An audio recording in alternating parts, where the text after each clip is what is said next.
আর এবার পরীক্ষার কোশ্চেন নিয়ে মানে ভয় পাওয়ার কোনো কিছুই নাই, যথেষ্ট সহজ আছে। ঠিক আছে, যদি কেউ আর কি হচ্ছে যে ক্লাসগুলো ঠিক মতো ফলো করা প্র্যাকটিস না করেও যায়, তাও অ্যাটলিস্ট 50% পারবে। Thank you sir.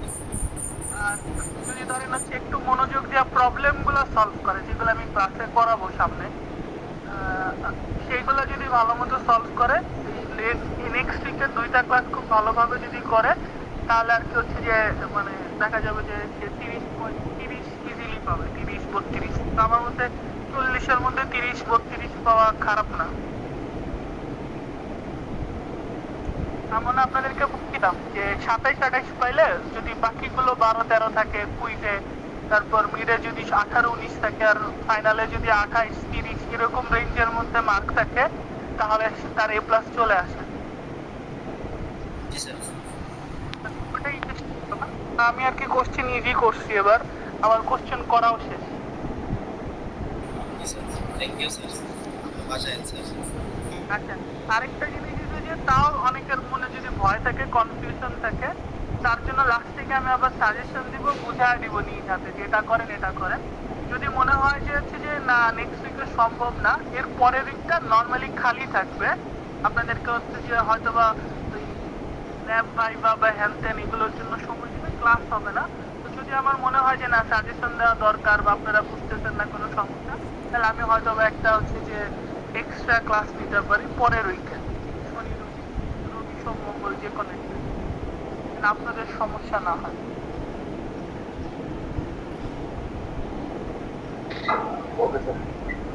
আচ্ছা, এখন হচ্ছে যে আপনাদের আমি বুঝছি যে হচ্ছে যে বেশি ঝামেলা হইতেছে বা হচ্ছে যে ওই ল্যাব অ্যাসাইনমেন্ট, প্রেজেন্টেশন, ভাইভা, তারপর কিছু কিছু সাবজেক্টের এখনো কুইজ বাকি আছে। তো এগুলো আর কি প্যারা খাবেন, এগুলো আর কি হচ্ছে যে একটা পার্ট আপনার ইঞ্জিনিয়ারিং লাইফের। এই লাইফের এই স্ট্রাগলটা আর কি হচ্ছে যে আমি মনে করি খুব সৌভাগ্যবান বান্দাই পায়। কিরকম ভাবে, যেরকম আমি এখন মিস করি এই লাইফের ডাইনামিক স্টেজটা, আপনারা যেটা পার করতেছেন এখন হয়তো বা বিরক্ত লাগবে আর আমার কথা শুনেও আর কি আজব লাগবে, এই টাইম আমি কেন মিস করব। বাট একটা সময় কি আপনি যখন বুঝবেন যে আপনি এখন নিথর পড়ে আছেন, আপনার মস্তিষ্ক আগে যেরকম এখন এই মুহূর্তে আপনাদের যেরকম ডাইনামিক ভাবে কাজ করতেছে, এক গাদা টেনশন, প্রত্যেকটা এক্সিকিউট করা, প্রত্যেকটার প্রিপারেশন নেওয়া, কিছুদিন পরে যখন দেখবেন যে জবলেস বসে আছেন বাসার মধ্যে, নর্মালি প্রথম 2-3 মাস সবাই নিথর ভাবে বসে থাকে, তখন দেখবেন যে হায় তখন আমার মস্তিষ্ক কিরকম ভাবে কাজ করতে, এখন কিরকম ভাবে কাজ করে, তখন দেখবেন যে মিস করবেন ব্যাপারগুলো। কারণ আপনার একটা সার্টেন টাইম পর নিজেরাই বিরক্ত হয়ে যান যে এত বন্ধ কেন, এত বন্ধ কেন। ঠিক আছে, হ্যালো। জি স্যার। স্যার। আচ্ছা তাহলে আমি আসি স্যার, শুরু আসি করলাম। স্যার। হ্যাঁ, আমি শুরু করলাম। অ্যাটেন্ডেন্স নিয়ে কোনো চিন্তা নেই, যেহেতু অনলাইনে ক্লাস নেই, আমার মাথায় থাকে যে উইকে প্রত্যেকটা সেকশনে 2টা করে অ্যাটেন্ডেন্স দিতে হবে। যেহেতু অনলাইনে নিছি, তা আমি কোনো বাসটা করি না, ডিরেক্টলি সবাইরে অ্যাটেন্ডেন্স 2 সপ্তাহ মানে উইকে 2টা ক্লাসের অ্যাটেন্ডেন্স দিয়ে দিই সবাইরে। তো ওইটা নিয়ে চিন্তা করে লাভ নাই, মানে হচ্ছে যে লাস্ট মোমেন্ট আমি যখন রেজাল্ট সাবমিট করব, তখন আমি আগে ইনফর্ম করে দিব যে আপনারা এবার চেক করে দেখেন কার পার্সেন্টেজ কত, যদি কারো সমস্যা থাকে আইসা আমার সাথে কথা বলেন, আমি সবারটা সলভ করে তারপরে রেজাল্ট সাবমিট করব। তো মোস্ট প্রবাবলি হচ্ছে আমি আপনাদের এক্সাম কমিটির সাথে কথা বলছি, আমি বলছি কি আমার এক্সামটা আগে দেওয়ার জন্য, গত মিডের মতো আর কি যেন দেয়, তাহলে সুবিধা হবে যে হচ্ছে আমি তাড়াতাড়ি খাতা দেখে তাড়াতাড়ি জমা দিব। কারণ আমি হয়তো বা হচ্ছে যে কোরবানি ঈদের পরে ভার্সিটিতে নাও যেতে পারি।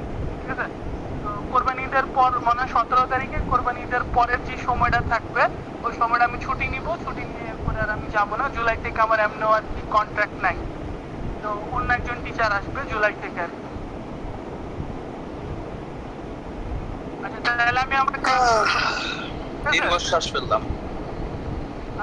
ক্লাস শুরু করলাম। ক্লাস শুরুতে বলে নিই আজকে আমরা যে টপিকটা পড়বো এটা হচ্ছে যে প্রবলেম না। ঠিক আছে, প্রবলেম আমি ফিজিক্যালি ক্লাসে দেখাবো, এখানে দেখাইতে গেলে বুঝবেন না, অনেকে অনলাইনের ক্লাসে মনোযোগ থাকে না। তাই আমি এটা ফিজিক্যালি নেক্সট 2 ক্লাসের মধ্যে শেষ করব, না হলেও এক্সট্রা ক্লাস নিয়ে নেক্সট উইকের মধ্যে শেষ করবো। আমরা আজকে যে টপিকটা পড়বো সেটার নাম হচ্ছে রেফ্রিজারেশন সিস্টেম। তো তো এটা বেসিক্যালি দুইটা পার্ট ছিল, একটা ছিল রেফ্রিজারেশন সিস্টেম, একটা ছিল এয়ার কন্ডিশনিং। তো যেহেতু সময়ের স্বল্পতা, আমি শুরুতেই বলছিলাম যে এয়ার কন্ডিশনিং সিস্টেমটা অপশনাল, যদি লাস্টে টাইম পাওয়া যায় পড়াবো, টাইম না পাওয়া গেলে পড়াবো না। তো আমি জানতাম লাস্টের মুহূর্তে কোনো না প্রত্যেকটা সেমিস্টার আমি দেখছি যে লাস্টের দিকে এসে অনলাইনে ক্লাস নেওয়া লাগে, কারণ এর আগের সেমিস্টারে মারামারি, এর আগের সেমিস্টারেও মারামারি, এই সেমিস্টারে হিট ওয়েভ। আমার কেন যেন মনে হয়েছিল যে এই সেমিস্টারেও আর কি লাস্টের দিকে অনলাইনে ক্লাস যাবে, যেটা আর কি হয়েছে। আর আমার একটা সমস্যা হয়েছে যে আমার নর্মালি পিএইচডির কাজ এখন থেকে শুরু হয়ে গেছে। তো আমার দেখা যায় যে প্রতি উইকে 2টা থেকে 3টা পেপার, বিভিন্ন আর্টিকেল পড়ে পড়ে আমার প্রফেসরকে আর কি ফিডব্যাক দেওয়া লাগে। উনি দেখা যায় তা উনি আমার মঙ্গলবার একটা নিচ্ছে, তা আমি ভাবছি যে মঙ্গলবারের পর থেকে টানা আপনাদের ক্লাস নেব। উনি তারপর আবার শুক্রবার একটা মিটিং রাখছে, কালকে রাতে 8টা থেকে 10টা পর্যন্ত আমার মিটিং হয়েছে। তো এই কারণে হচ্ছে যে আমি দেখা গেছে যে শুক্রবার পর্যন্ত সব কাজ ফেলা রাখছি, ওনার কাজই করছি। এরপরে এখন আবার আপনাদের কাজ আপনাদের শুরু করছে। আমি ওনার থেকে 2 উইকের ছুটি নিচ্ছি। আমি বলছি যে আমি আপাতত 2 উইক ব্যস্ত থাকবো, 2 উইকের পরে আমি আবার আপনার পেপারগুলো রিভিউ করে দেবো। সে বলছে আচ্ছা সমস্যা নেই, তারও পরীক্ষা শুরু হয়ে যাবে, সেও ব্যস্ত হয়ে যাবে।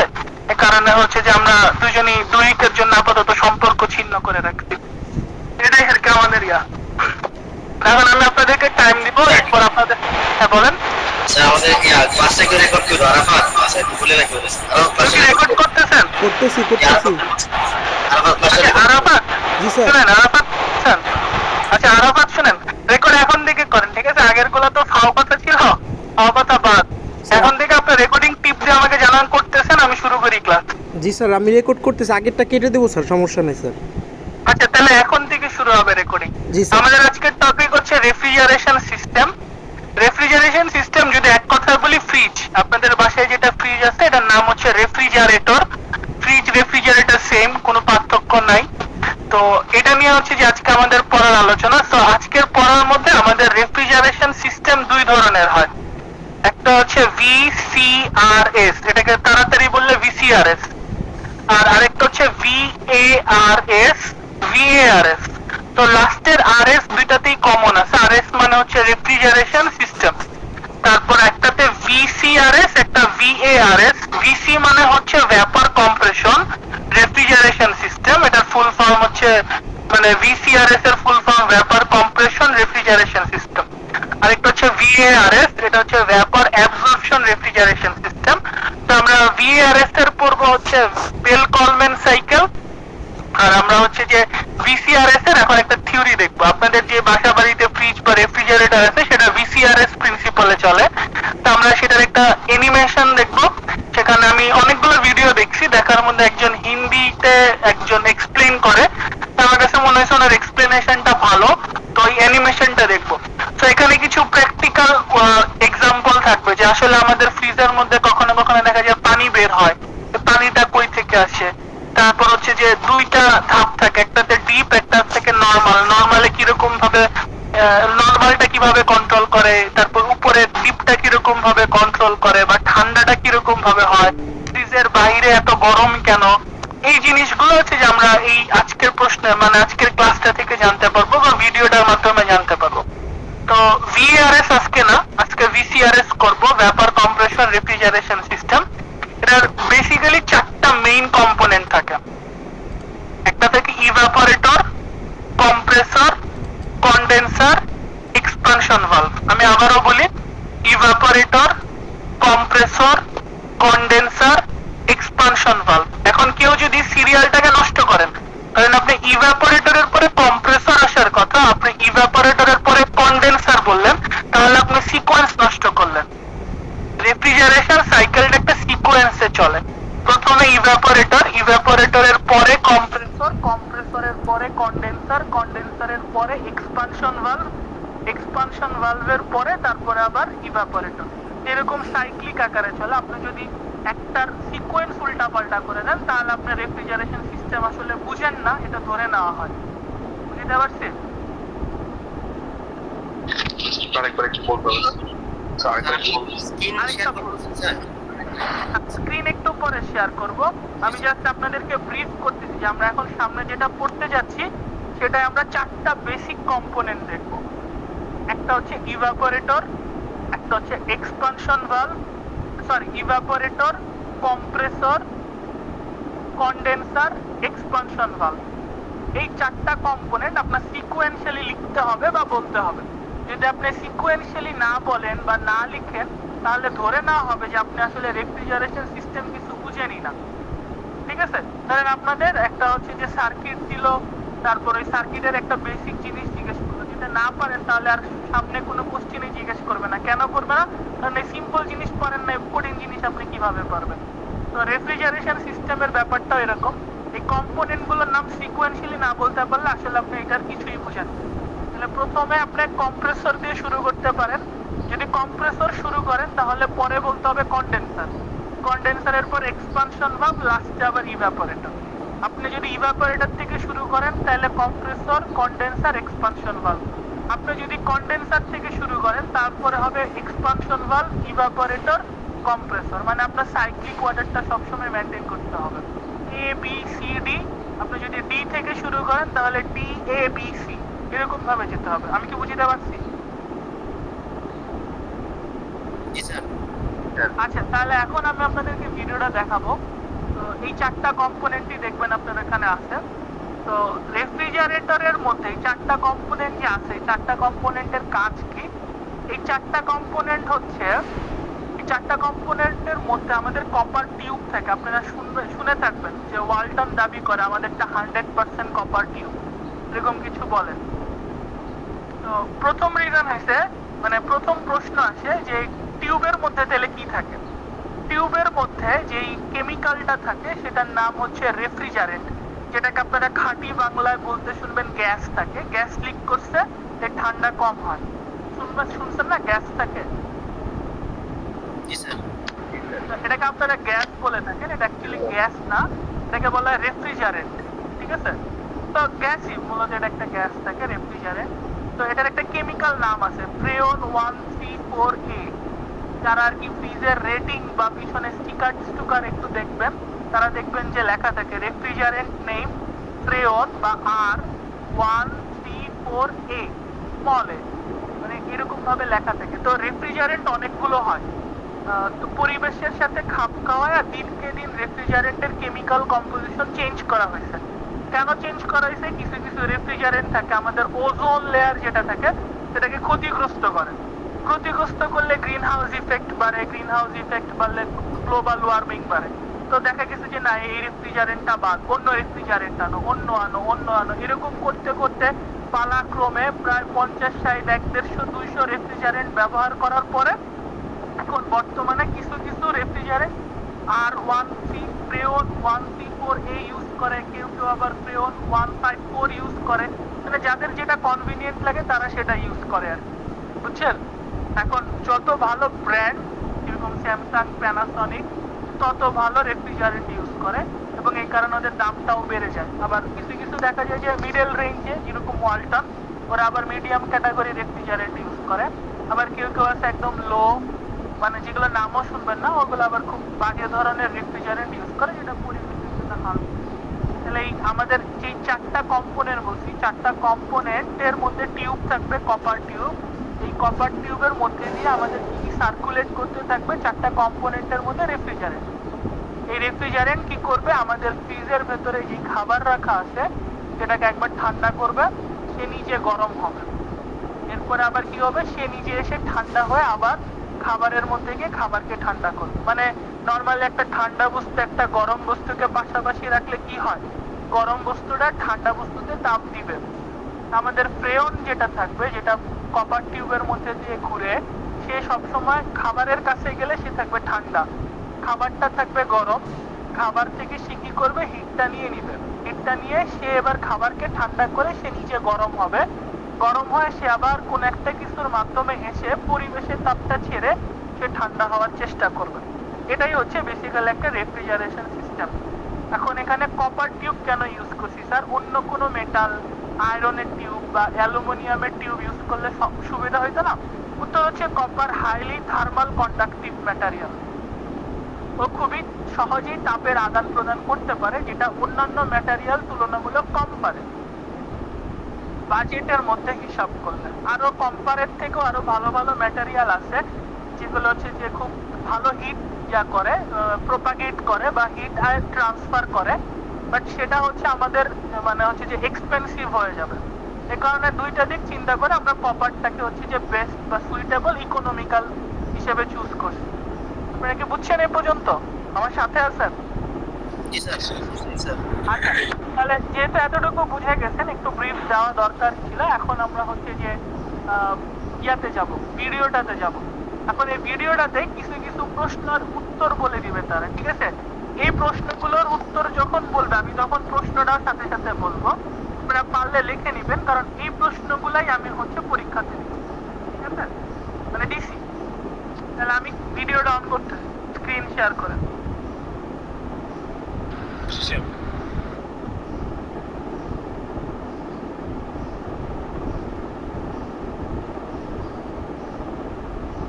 আপনারা কি স্ক্রিন দেখতে পাচ্ছেন?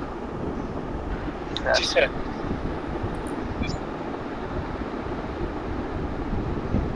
रेफ्रिजरेटर अंदर रख।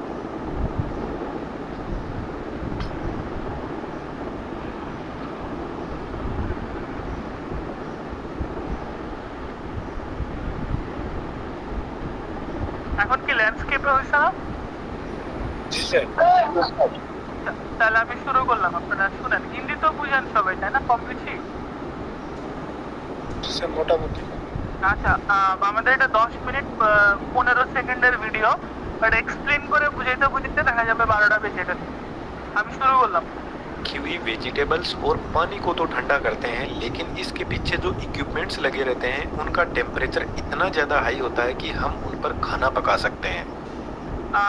উনি প্রথমে বললো যে রেফ্রিজারেটরের মধ্যে ওর কাজ হচ্ছে নরমালি ঠান্ডা করা, বাট ওর বাহিরের যে ইকুইপমেন্টস গুলো থাকে এগুলো টেম্পারেচার এত বেশি যে আপনি রান্না করতে পারবেন, বুঝছেন? তো আপনাদেরকে এখন যে জিনিসটাতে আমি পজ করে রেখে দিছি, যে ছবিটা দেখতে পাচ্ছেন সামনে, এটা হচ্ছে কম্প্রেসর। সবাই কি দেখতে পাচ্ছেন? কালো কালার একটা জিনিস। আপনারা এটা হচ্ছে যে এরকম দেখেন না, পুরা উপরেও কালো দেখেন, এখানে হচ্ছে যে পার্ট বাই পার্ট ট্রান্সপারেন্ট করে দিচ্ছে যেন আপনাদের ভিজুয়ালাইজের সুবিধা হয়। তো আমাদের কালো কালার যে জিনিসটা দেখতে দেখি সেটা হচ্ছে যে কম্প্রেসর। এগুলোকে বলা হয়, যদি মোর প্রিসাইজলি বলি, এগুলোকে বলা হয় রিসিপ্রোকেটিং কম্প্রেসর। এখন রিসিপ্রোকেটিং কোন জায়গাতে শুনছি? আমরা দুই জায়গাতে শুনছি। একটা শুনছি পাম্পে, রিসিপ্রোকেটিং পাম্প, একটা পিস্টন আপ ডাউন করতে থাকে। এটা হচ্ছে ও কি করে, পানিকে হচ্ছে কম্প্রেসড করে। তো এখানে আমাদের কাকে কম্প্রেসড করবে? রেফ্রিজারেন্টকে কম্প্রেস করবে পিস্টন। তাহলে এই পিস্টনটাকে কে ঘোরাবে? একটা মোটর ঘোরাবে। মোটর, পিস্টন, গ্যাস এগুলো নিয়ে আমাদের একটা কম্প্রেসর গঠিত হয়। এই কম্প্রেসরটা কি করবে? পিস্টনটাকে বাইরে টান দিবে, টান দেওয়ার পরে ভিতরে রেফ্রিজারেন্ট আসবে। তারপরে হচ্ছে যে পিস্টনটা আবার কি করবে? ভেতরের দিকে গেলে এই রেফ্রিজারেন্টটা থাকে তাকে আবার কম্প্রেস করবে। কম্প্রেস করলে সেই কম্প্রেস রেফ্রিজারেন্ট এখান থেকে বের হয়ে কন্ডেন্সারের মধ্যে চলে যাবে। তো উনি এখন একটা একটা করে ব্যাখ্যা করবে, পাশাপাশি সে হচ্ছে যে টেম্পারেচারও ব্যাখ্যা করবে, যে কোন পয়েন্টে টেম্পারেচার কত থাকে, কম্প্রেসর থেকে বের হইলে কত থাকে, কন্ডেন্সারে ঢুকতে কত থাকে, কন্ডেন্সার থেকে বের হইলে প্রেসার টেম্পারেচার কত থাকে, সেগুলো সে ব্যাখ্যা করবে। আমরা দেখি। तो फ्रिज के बाहर इतना ज़्यादा टेम्परेचर और अंदर की तरफ एकदम ठंडा ठंडा, यह कैसे पॉसिबल है? इसके अलावा कई बार जब फ्रिज खराब होता है तो हमारे दिमाग में एक ही बात आती है कि इसकी गैस खत्म हो गई होगी, लेकिन दोस्तों ऐसा कुछ भी नहीं होता है। इसके पीछे की साइंस इस वीडियो में 3D एनिमेशन की हेल्प से समझते हैं। जो रेफ्रिजरेटर का हार्ट होता है वह कंप्रेसर होता है। यह एक रिसिप्रोकेटिंग टाइप कंप्रेसर है। আপনাকে আসার সাথে বুঝতে পারতেছেন? जी सर। আপনি কি অডিও শুনতে পাচ্ছেন?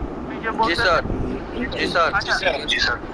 নরমালি আমাদের যে মর্নিং বলছে যে হচ্ছে রেফ্রিজারেটরের হার্ট হচ্ছে কম্প্রেসর। নরমালি যদি লিক করে, যে রেফ্রিজারেন্ট বা গ্যাসটা থাকে, আমরা অনেক সময় বলি যে এটা কমে গেছে দেখে ঠান্ডা হচ্ছে না, তো এটা অনেক সময় লিক করতে পারে। তো বেসিক্যালি কোনখান থেকে লিক করে? এই কম্প্রেসর থেকে লিক করে, কারণ কম্প্রেসরে সেটা অনেক বেশি প্রেসারে কম্প্রেস করা হয়। তো বেশি প্রেসারে কম্প্রেস করতে গেলে, কোনো কিছুকে বেশি ছোট জায়গাতে রাখতে গেলে সে ফুরুত করে কোনো ছিদ্র পেলে বের হয়ে যায়। তো এই কারণে দেখা যায় হচ্ছে এই কম্প্রেসরটা অনেক সময় হচ্ছে যে দেখবেন সব পার্টসের গ্যারান্টি দেয় না, বাট কম্প্রেসরের আলাদা 10 বছরের গ্যারান্টি দেয়। খেয়াল করে রাখেন। জি স্যার, শুধু কম্প্রেসর স্যার। কম্প্রেসর 10 বছরের গ্যারান্টি, তাহলে বাকি পার্টস গুলো কেন 10 বছরের দেন? এটার রিজন হচ্ছে সবচেয়ে বেশি নষ্ট হইলে কম্প্রেসর নষ্ট হয়, কম্প্রেসর লিক করে বা কম্প্রেসর ব্লাস্ট হয়। ওভারহিটের কারণে কম্প্রেসর ব্লাস্ট হয়, আর দেখা যায় খুব এত বেশি প্রেসারে কম্প্রেস করে যে মাঝে মধ্যে এখান থেকে আমাদের যে রেফ্রিজারেন্ট গুলো আছে সেগুলো লিক হয়ে পরিবেশে চলে যায়। যতটুকু দরকার ছিল কুলিং ইফেক্ট দেওয়ার জন্য সেটা তো দিতে পারতেছে না, তখনই খাবার কম ঠান্ডা হয়। এটা একটা রিজন। আমি সামনে আগাচ্ছি, এখানে উনি বলছে এটা রিজন না। হ্যাঁ, এটা ওয়ান অফ দ্য রিজন। এছাড়াও আরো অনেক রিজন হইতে পারে কেন খাবার ঠান্ডা হয় না, আমরা আস্তে আস্তে সামনের দিকে দেখবো আর কি। তাহলে এখানে দেখবেন যে একটা পিস্টন বারবার যাওয়া আসা করতেছে, আর এই পিস্টনের নিচে লাল কালারের যেটা দেখতেছেন সেটা হচ্ছে মোটর। এই মোটরটাকে আমরা ইলেকট্রিসিটি বাইরে থেকে দিয়ে চালাই। তাহলে এই মোটরটা যখন সার্কুলার মোশন করে ঘুরে, পিস্টনটা তখন রিসিপ্রোকেটিং বা সামনে সরল রৈখিক ভাবে সামনে পিছনে আগাতে থাকে। इसके अंदर एक सिंगल फेज इंडक्शन मोटर होती है। जब यह मोटर रोटेट মোটরটা বলছে সিঙ্গেল ফেজ ইন্ডাকশন মোটর, যেটা আপনারা ভালো বুঝবেন, বা যদি এখনো মোটর না পড়ে থাকেন সামনে পড়বেন। करती है तो इससे जुड़ा हुआ पिस्टन कुछ इस तरीके से मूव करता है और यहाँ पर जो गैस होती है उसको कंप्रेस करके पंप करने का काम करता है। इन कंपोनेंट्स की वर्किंग रेफ्रिजरेटर की बॉडी को थोड़ा सा साइड में रखकर अच्छे से समझते हैं। कंप्रेसर एकदम আমি আপনাদেরকে চারটা কম্পোনেন্টের নাম বলছি। এই বডিটাকে সরানোর পরে যা আছে পুরাই ওই চারটা কম্পোনেন্ট আছে। কিছু সাবঅর্ডিনেট কম্পোনেন্ট আছে, এগুলো অ্যাকচুয়ালি হচ্ছে যে মেইন কম্পোনেন্ট না, অক্সিলারি কম্পোনেন্ট বলে থাকি। তা যখন প্রথম রেফ্রিজারেন্ট বানানো হয়েছিল এই চারটা কম্পোনেন্ট মাস্ট রাখছিল, পরবর্তীতে দেখছে যে না এটার কিছু ইমপ্রুভমেন্ট দরকার, তখন ওই চারটা কম্পোনেন্ট বাদে আরো কিছু অক্সিলারি কম্পোনেন্ট আনছে। এখন আমরা অক্সিলারি কম্পোনেন্টে পরে যাব, আগে মেইন চারটা কম্পোনেন্ট কিভাবে কাজ করতেছে সেগুলো আমরা দেখব। एक होता है क्योंकि इसके अंदर एक गैस भरी जाती है जिसका नाम है फ्रीऑन R134A। যে আপনাদেরকে এটার কথা বলতেছিলাম, ফ্রিয়ন, দেখেন বাম পাশের একদম নিচের দিকে লেখা আছে ফ্রিয়ন R134A। তো এটা আমাদের রেফ্রিজারেন্টটার নাম। এই রেফ্রিজারেন্টের অনেকগুলো ইয়া আছে, zeotropic, azeotropic, primary, secondary, tertiary, artificial, natural, এরকম অনেক ধরনের রেফ্রিজারেন্ট আছে। তো এগুলো আমি যখন সেশনাল নিতাম আপনাদের বড় ভাইদেরকে, তখন আমি সেশনালের মধ্যে এই রেফ্রিজারেন্টের উপর একটা আলাদা ক্লাস দিতাম। তো আপনাদের আসলে হচ্ছে যে সেশনাল মনে হয় হবে, অন্য কেউ হয়তো বা নিবে, নেক্সট সেমিস্টারে নিতে পারে, আমি শিওর না। আছেন নাকি সাথে? ঘুমায় গেছেন? আপনার কাছে আছে স্যার। আচ্ছা, পড়ানোর পরে একটু নর্মাল ডিসকাশন করে আপনাদেরকে ছেড়ে দিতে পারি, ঠিক আছে? तो आजकल कॉमनली यूज होती है और मोटर और कंप्रेसर दोनों मिलकर इस गैस को पंप करने का काम करते हैं। লাল কালার যে জিনিসটা বের হচ্ছে, একটু দেখবেন যে সামনের দিকে আস্তে আস্তে আরো প্রোপাগেট করতেছে। এই লাল কালার জিনিসটাই মূলত হচ্ছে আমাদের রেফ্রিজারেন্ট, এই ফ্রেওর R134A। তো R134 এগুলার একটা রিজন আছে, ঠিক আছে?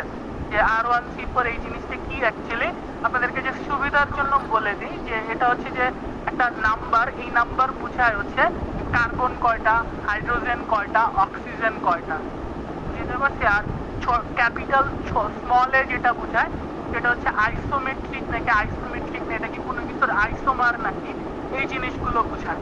তারপরে এগুলো ছোটবেলায় শিখে আসছেন। ক্লোরোফ্লোরোকার্বন, এটাও কিন্তু একটা রেফ্রিজারেন্ট নাম ছিল, এটাও একটা রেফ্রিজারেন্ট নাম।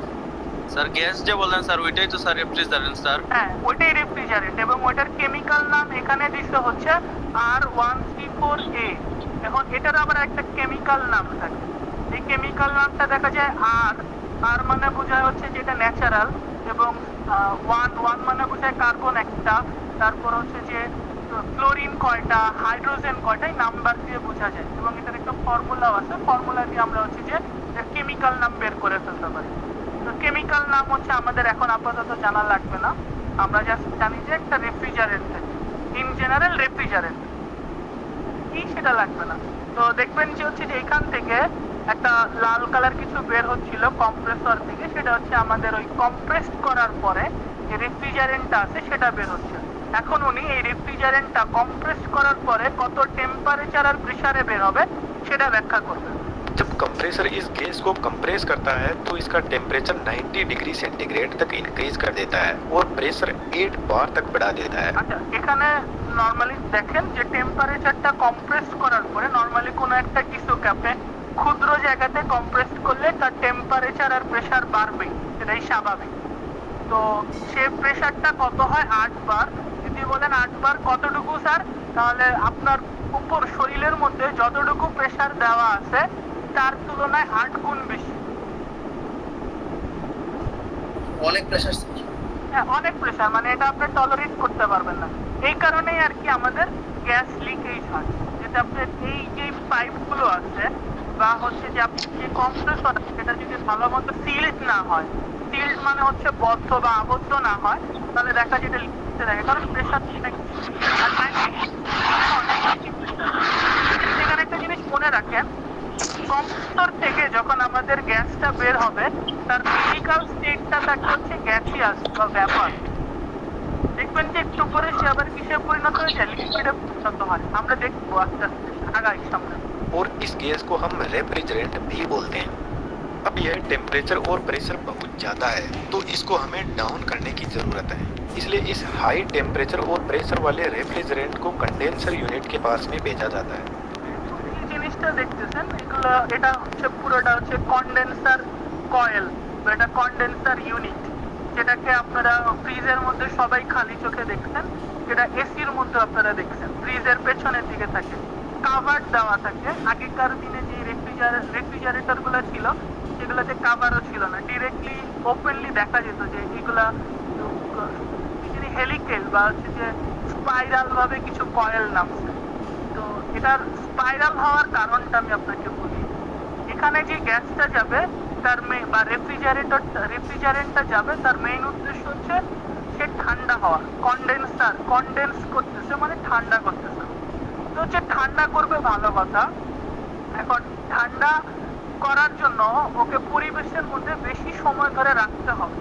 এখন যদি আমি একটা সিঙ্গেল লাইন টেনে দিতাম, তাহলে সিঙ্গেল লাইন টেনে ও ধাপ করে আবার ভিতরে চলে যেত, ও পর্যাপ্ত সময় পাইতো না পরিবেশে তাপের আদান প্রদান করার জন্য। এই কারণে আমি টিউবটাকে কি করবো, পেঁচায় দেবো, কয়েল আকারে দেবো, তাহলে ও বেশি সময় ধরে ওই পেঁচানো টিউবের মধ্যে দিয়ে যাবে, পরিবেশে বেশি সময় ধরে এক্সপোজ থাকবে, তাহলে বেশি পরিমাণে হিট ট্রান্সফার পরিবেশে করতে পারবে। টিউব তো বুঝছি, টিউবের গায়ের মধ্যে লম্বা লম্বা কিছু দাগ আছে, এগুলোকে বলা হয় ফিন। এখন ফিন কথাটা কোথায় শুনছেন, মাছের পাখনা, এটাকে আমরা ফিন বলে থাকি। তাহলে মাছের পাখনা কি, মাছের যে শরীরটা থাকে সেটার থেকে এক্সটেন্ডেড একটা অংশ থাকে, তাহলে এই ফিনের ব্যাপারটা হচ্ছে একটা এক্সটেন্ডেড অংশ। তো ফিন কি কাজ করে, আপনি একটা খুন্তি দিয়ে একটা কড়াইকে নাড়লেন, কিছু ভাজি নাড়লেন, এরপর আপনি চুলার মধ্যে খুন্তিটা রেখে দিলেন, আপনি ভুলে গেলেন খুন্তিটা সরাইতে, আপনি 5 মিনিট পরে গিয়ে খুন্তিটা ধরলে আপনার খুন্তির ইয়াটার মধ্যে যেখানটাতে আপনি ধরবেন এখানে কি গরম লাগে না? জি স্যার। তাহলে ও যেটা করছে, কড়াইয়ের হিটটা নিজের মাঝে কনসেন্ট্রেট করছে। কড়াইয়ের এরিয়া তো বেশি, ও নিজের এরিয়া কম, ও কম জায়গাতে অনেক বেশি হিট কনসেন্ট্রেট করছে এবং সেটা কি করতেছে, পরিবেশে ছাড়তেছে। তাহলে কড়াইকে প্রপারলি গরম করতে চাইলে খুন্তিটাকে সরায় রাখতে হয়। তো এই যে খুন্তির এটা একটা এক্সটেন্ডেড সারফেস ছিল, বর্ধিত অংশ ছিল, তো এটা কি করতেছে, কড়াইটাকে ঠান্ডা করে দিচ্ছিল। তো আমাদের ইঞ্জিন যারা বাইক চালায় তারা দেখবে যে বাইকের যে ইঞ্জিন থাকে সেই বাইকের ইঞ্জিনটা প্রপারলি না হয় খাঁচকাটা হয়, প্রত্যেকটা দেখবেন যে এক্সটেন্ডেড সারফেস থাকে, ওগুলোকে ফিন বলা হয়, যেন ইঞ্জিনটা খুব তাড়াতাড়ি পরিবেশে কি করতে পারে, তাপটা ছাড়তে পারে, না হলে তো বাইকে আগুন ধরবে। তাহলে এই ফিনের ডিজাইনটা এখানে কেন দিছে, রিজন সেম, কন্ডেন্সার কয়েলের মধ্যে থাকবে রেফ্রিজারেন্ট, তাকে ঠান্ডা করা লাগবে, সে কি করবে, তাপটা পরিবেশে ছাড়বে। সহজে ছাড়ার জন্য আমরা কি করব, এরকম পারপেন্ডিকুলার বা ভার্টিক্যাল টিউব মানে নর্মাল দিয়ে দিব, তামার পাত দিয়ে দিব, যেটা কি করবে, সহজে পরিবেশের মধ্যে হিটটা ছেড়ে দিতে ওকে সাহায্য করবে।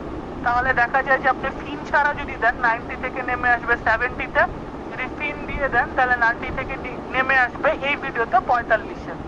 हेलीकॉप्टर के पीछे लगी हुई कुछ ऐसी ट्यूब होती है जो हमें आसानी से दिखाई दे जाती है, और इस ट्यूब से जब हाई टेम्परेचर वाला रेफ्रिजरेंट फ्लो करता है तो बाहर के एनवायरनमेंट से हीट एक्सचेंज करने लग जाता है। क्योंकि कंडेंसर कोयल का टेम्परेचर बहुत ज्यादा होता है और एनवायरनमेंट का टेम्परेचर बहुत कम, तो रेफ्रिजरेंट धीरे धीरे कूल होने लगता है। कंडेंसर के ऊपर कुछ इस तरीके के सपोर्टिंग वायर लगे रहते हैं जो कंडेंसर को सपोर्ट भी करते हैं और रेफ्रिजरेंट को कूल करने में भी हेल्प करते हैं। क्योंकि यह कंडेंसर ट्यूब से टच रहते हैं तो कंडेंसर ट्यूब का टेम्परेचर कुछ इनमें ওরা এগুলোকে ওয়্যার বলছে, এগুলোর অ্যাকচুয়াল নাম ফিন, ঠিক আছে? স্যার ফিনগুলো ट्रांसफर हो जाता है और इन्वायरमेंट হ্যাঁ স্যার ফিনগুলো যেন স্যার তামার না, তামার তৈরি না বললেন না স্যার, ওগুলো তামার না হ্যাঁ স্যার? হ্যাঁ তামাক তৈরি। তো ওরা কি করবে মূলত হচ্ছে যে হিটটাকে রেফ্রিজারেন্ট থেকে তাড়াতাড়ি পরিবেশে ছড়ায় দেওয়ার জন্য সাহায্য করে। যদি ধরেন হচ্ছে ফিন না থাকতো তাহলে এত ভালোভাবে হিটটা পরিবেশে যেতে পারতো না। আমাদের মেইন জিনিসটা তো হচ্ছে যে রেফ্রিজারেন্টকে ঠান্ডা করা, এটা আর কি ফিন আর কপার টিউবকে আমরা সহজে করে তুলতে পারি। से यह हीट को एक्सचेंज करके रेफ्रिजरेंट को ठंडा करने में हेल्प करते हैं।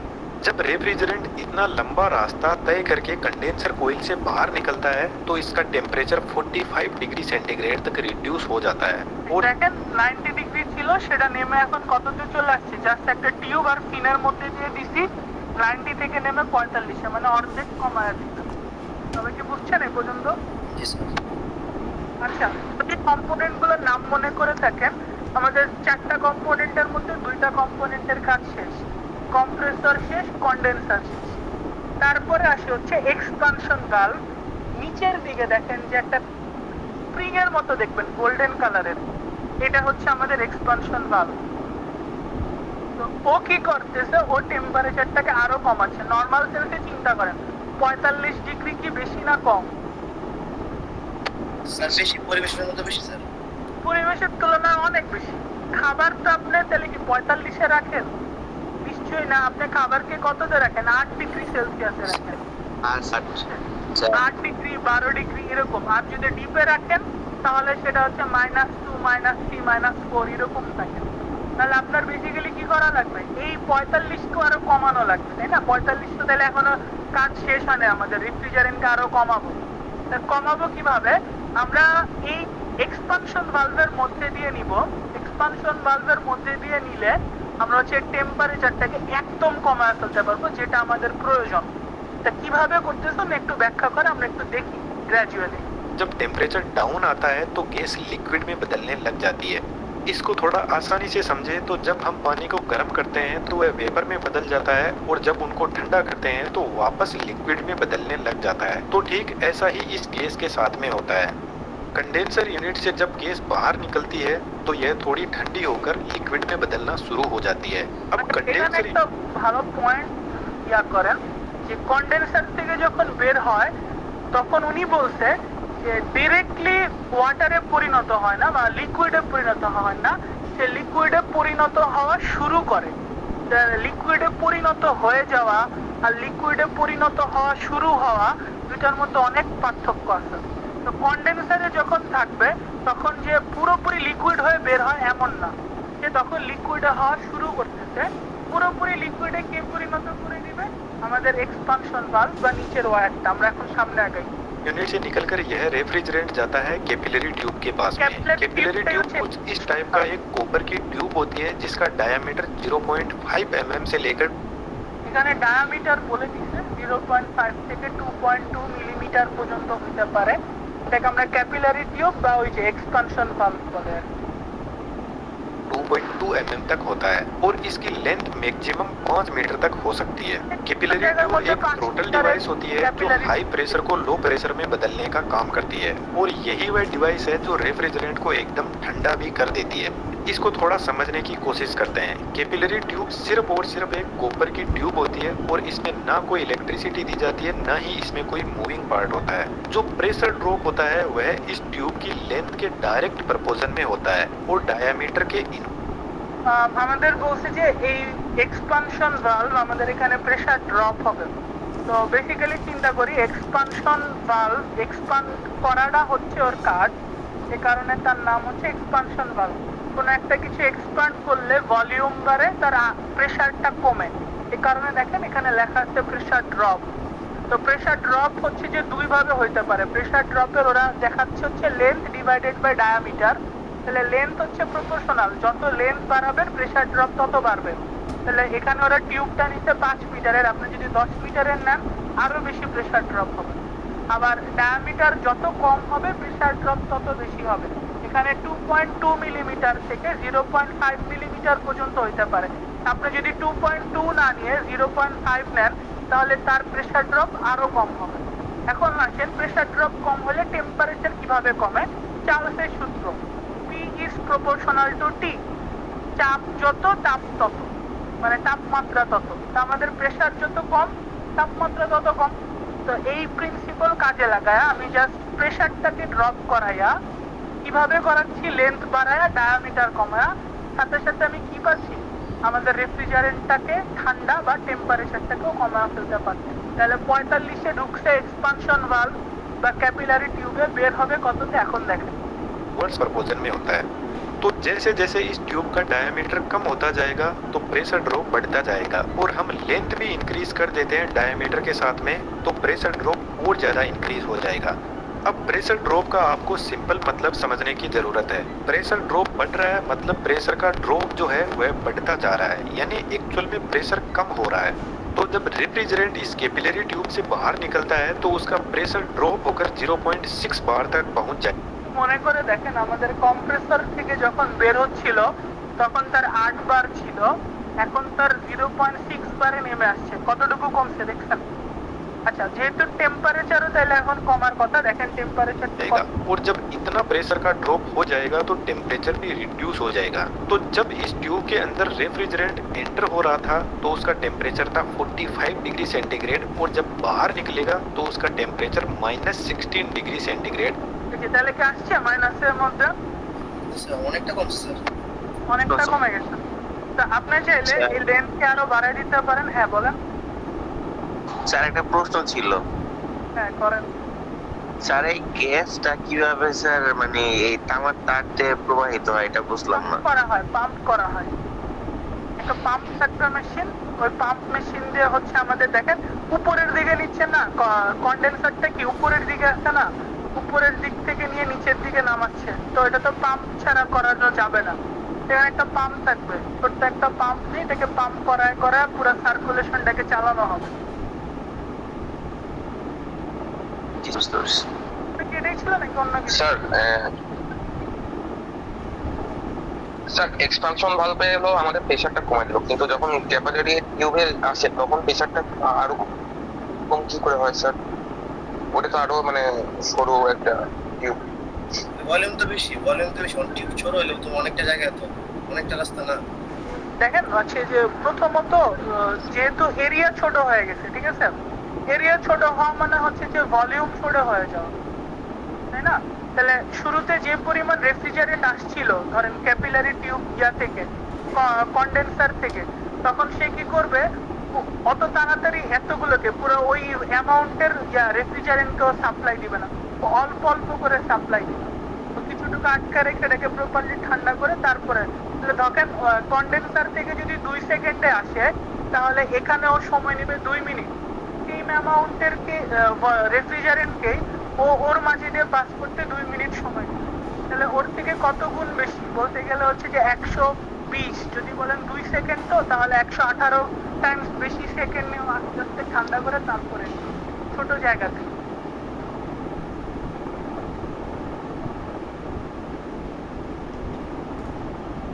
আর কোনো প্রশ্ন আছে? না স্যার, ক্যারি করছে। হ্যাঁ বলেন। স্যার এইভাবে কি কমা কত স্যার খুব চলতেই থাকবে, মানে একটা নির্দিষ্ট অ্যামাউন্ট পর্যন্ত থাকবে যে ডেইলি যে এতটা মানে এত লিটার যাবে বা এত লিটার সাপ্লাই দিবে বা এত লিটার অফ থাকবে এরকম ফ্রেমটা? এটার নিয়মটা হচ্ছে, বা আমাদের ইঞ্জিনিয়ারিং এর ভাষায় আমরা বলি, যদি কোথাও লিক না হয়, সারা জীবন ধরে এটা এইভাবে চলতে থাকবে, ততদিন আপনাদের মেশিনের লংজিভিটি আছে, মানে হচ্ছে যে এর ধারণ ক্ষমতা আছে। এখন যদি ধরে লিক হয়ে যায় তাহলে দেখা যাবে যে এই যে সার্কুলেশনটা হচ্ছে এটা ব্যাহত হয়, কখনো কখনো বন্ধ হয়ে যায়, কখনো কখনো দেখা যায় পাওয়ার কাট হয়, ভোল্টেজ ডিফারেন্স হয়, ভোল্টেজ আপ ডাউন ঘটে, তখন কি করে এক একটা ইকুইপমেন্টস এর ক্ষতি হইতে থাকে। ক্ষতি হইতে গেলে আস্তে আস্তে তার হচ্ছে যে মেয়াদ যেটা 5 বছর 10 বছর থাকে সেটা হচ্ছে যে কমে 2-3 বছরের মধ্যে চলে আসে আর কি। আমি কম্প্রেসর বাদে অন্য ইকুইপমেন্টস এর কথা বলছি। বাট যদি নর্মাল আইডিয়াল পিস চিন্তা করেন একদম ইন জেনারেল, কোনো কিছু যদি ক্ষতিগ্রস্ত না হয় সারা জীবন ধরে এরকম ভাবেই চলবে। এখন যদি বলেন দৈনিক কতটুকু আর কি হচ্ছে যে কতবার সার্কুলেশন করে বা না করে, এটা আমরা নির্ভর করবো হচ্ছে আপনার ফ্রিজে আপনি কতটুকু খাবার রাখছেন বা সাবস্টেন্স রাখছেন যেগুলোকে আপনি ঠান্ডা করতে চান।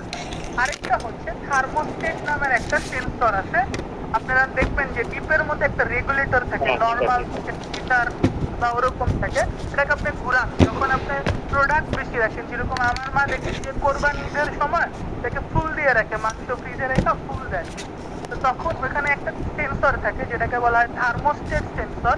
এই থার্মোস্টেট সেন্সর ডিরেক্টলি কানেক্টেড থাকে কম্প্রেসরের সাথে। কম্প্রেসরকে ও অর্ডার দিবে তুমি এখন বেশি পরিমাণে গ্যাস কম্প্রেস করো, তা গ্যাস তো নির্দিষ্ট থাকে, ও যেটা করবে সিলিন্ডারের রিসিপ্রোকেটিং মোশনটাকে ফাস্ট করবে। ফাস্ট করলে খুব তাড়াতাড়ি কি হবে, গ্যাস আসবে গ্যাস যাবে, গ্যাস আসবে গ্যাস যাবে, তখন দেখা যাবে ও পাওয়ার কনসাম্পশন বেশি হচ্ছে, তখন যে সার্কুলার মোশনটা আছে সেটা বেড়ে যাবে। তো এটা ডিপেন্ড করে হচ্ছে আপনার ফ্রিজে কতটুকু কুলিং ইফেক্ট লাগবে বা লোড কতটুকু আছে তার উপর নির্ভর করে। স্যার আরেকটা প্রশ্ন ছিল। হ্যাঁ করেন। স্যার কম্প্রেসরের সাইজ তো মোটামুটি অনেক ছোট থাকে, মানে মানে ছোট অ্যামাউন্টের, তো এত পরিমাণ গ্যাসের সাপ্লাই দেয় একটা ফ্রিজ যখন নষ্ট না হয় প্রায় 10-12 বছর চলে, তো এটা কিভাবে করে স্যার, মানে এত হিউজ অ্যামাউন্টের একটা এত ছোট একটা পাত্রের মধ্যে রাখে? আচ্ছা, এই জিনিসটা এসে যে মানে নর্মালি পুরোটাই হচ্ছে যে আপনার ইয়েতে থাকে না, মানে কম্প্রেসরের মধ্যে থাকে না।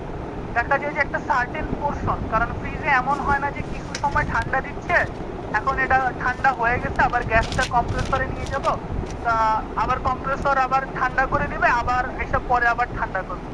দেখা যায় যে হচ্ছে যে 50% দেখা যাবে কম্প্রেসরের ভিতরে আছে, বাকি 50% গ্যাস এখন ইভাপোরেটরের মধ্যে ঠান্ডা হইতেছে, মানে ঠান্ডা করতেছে।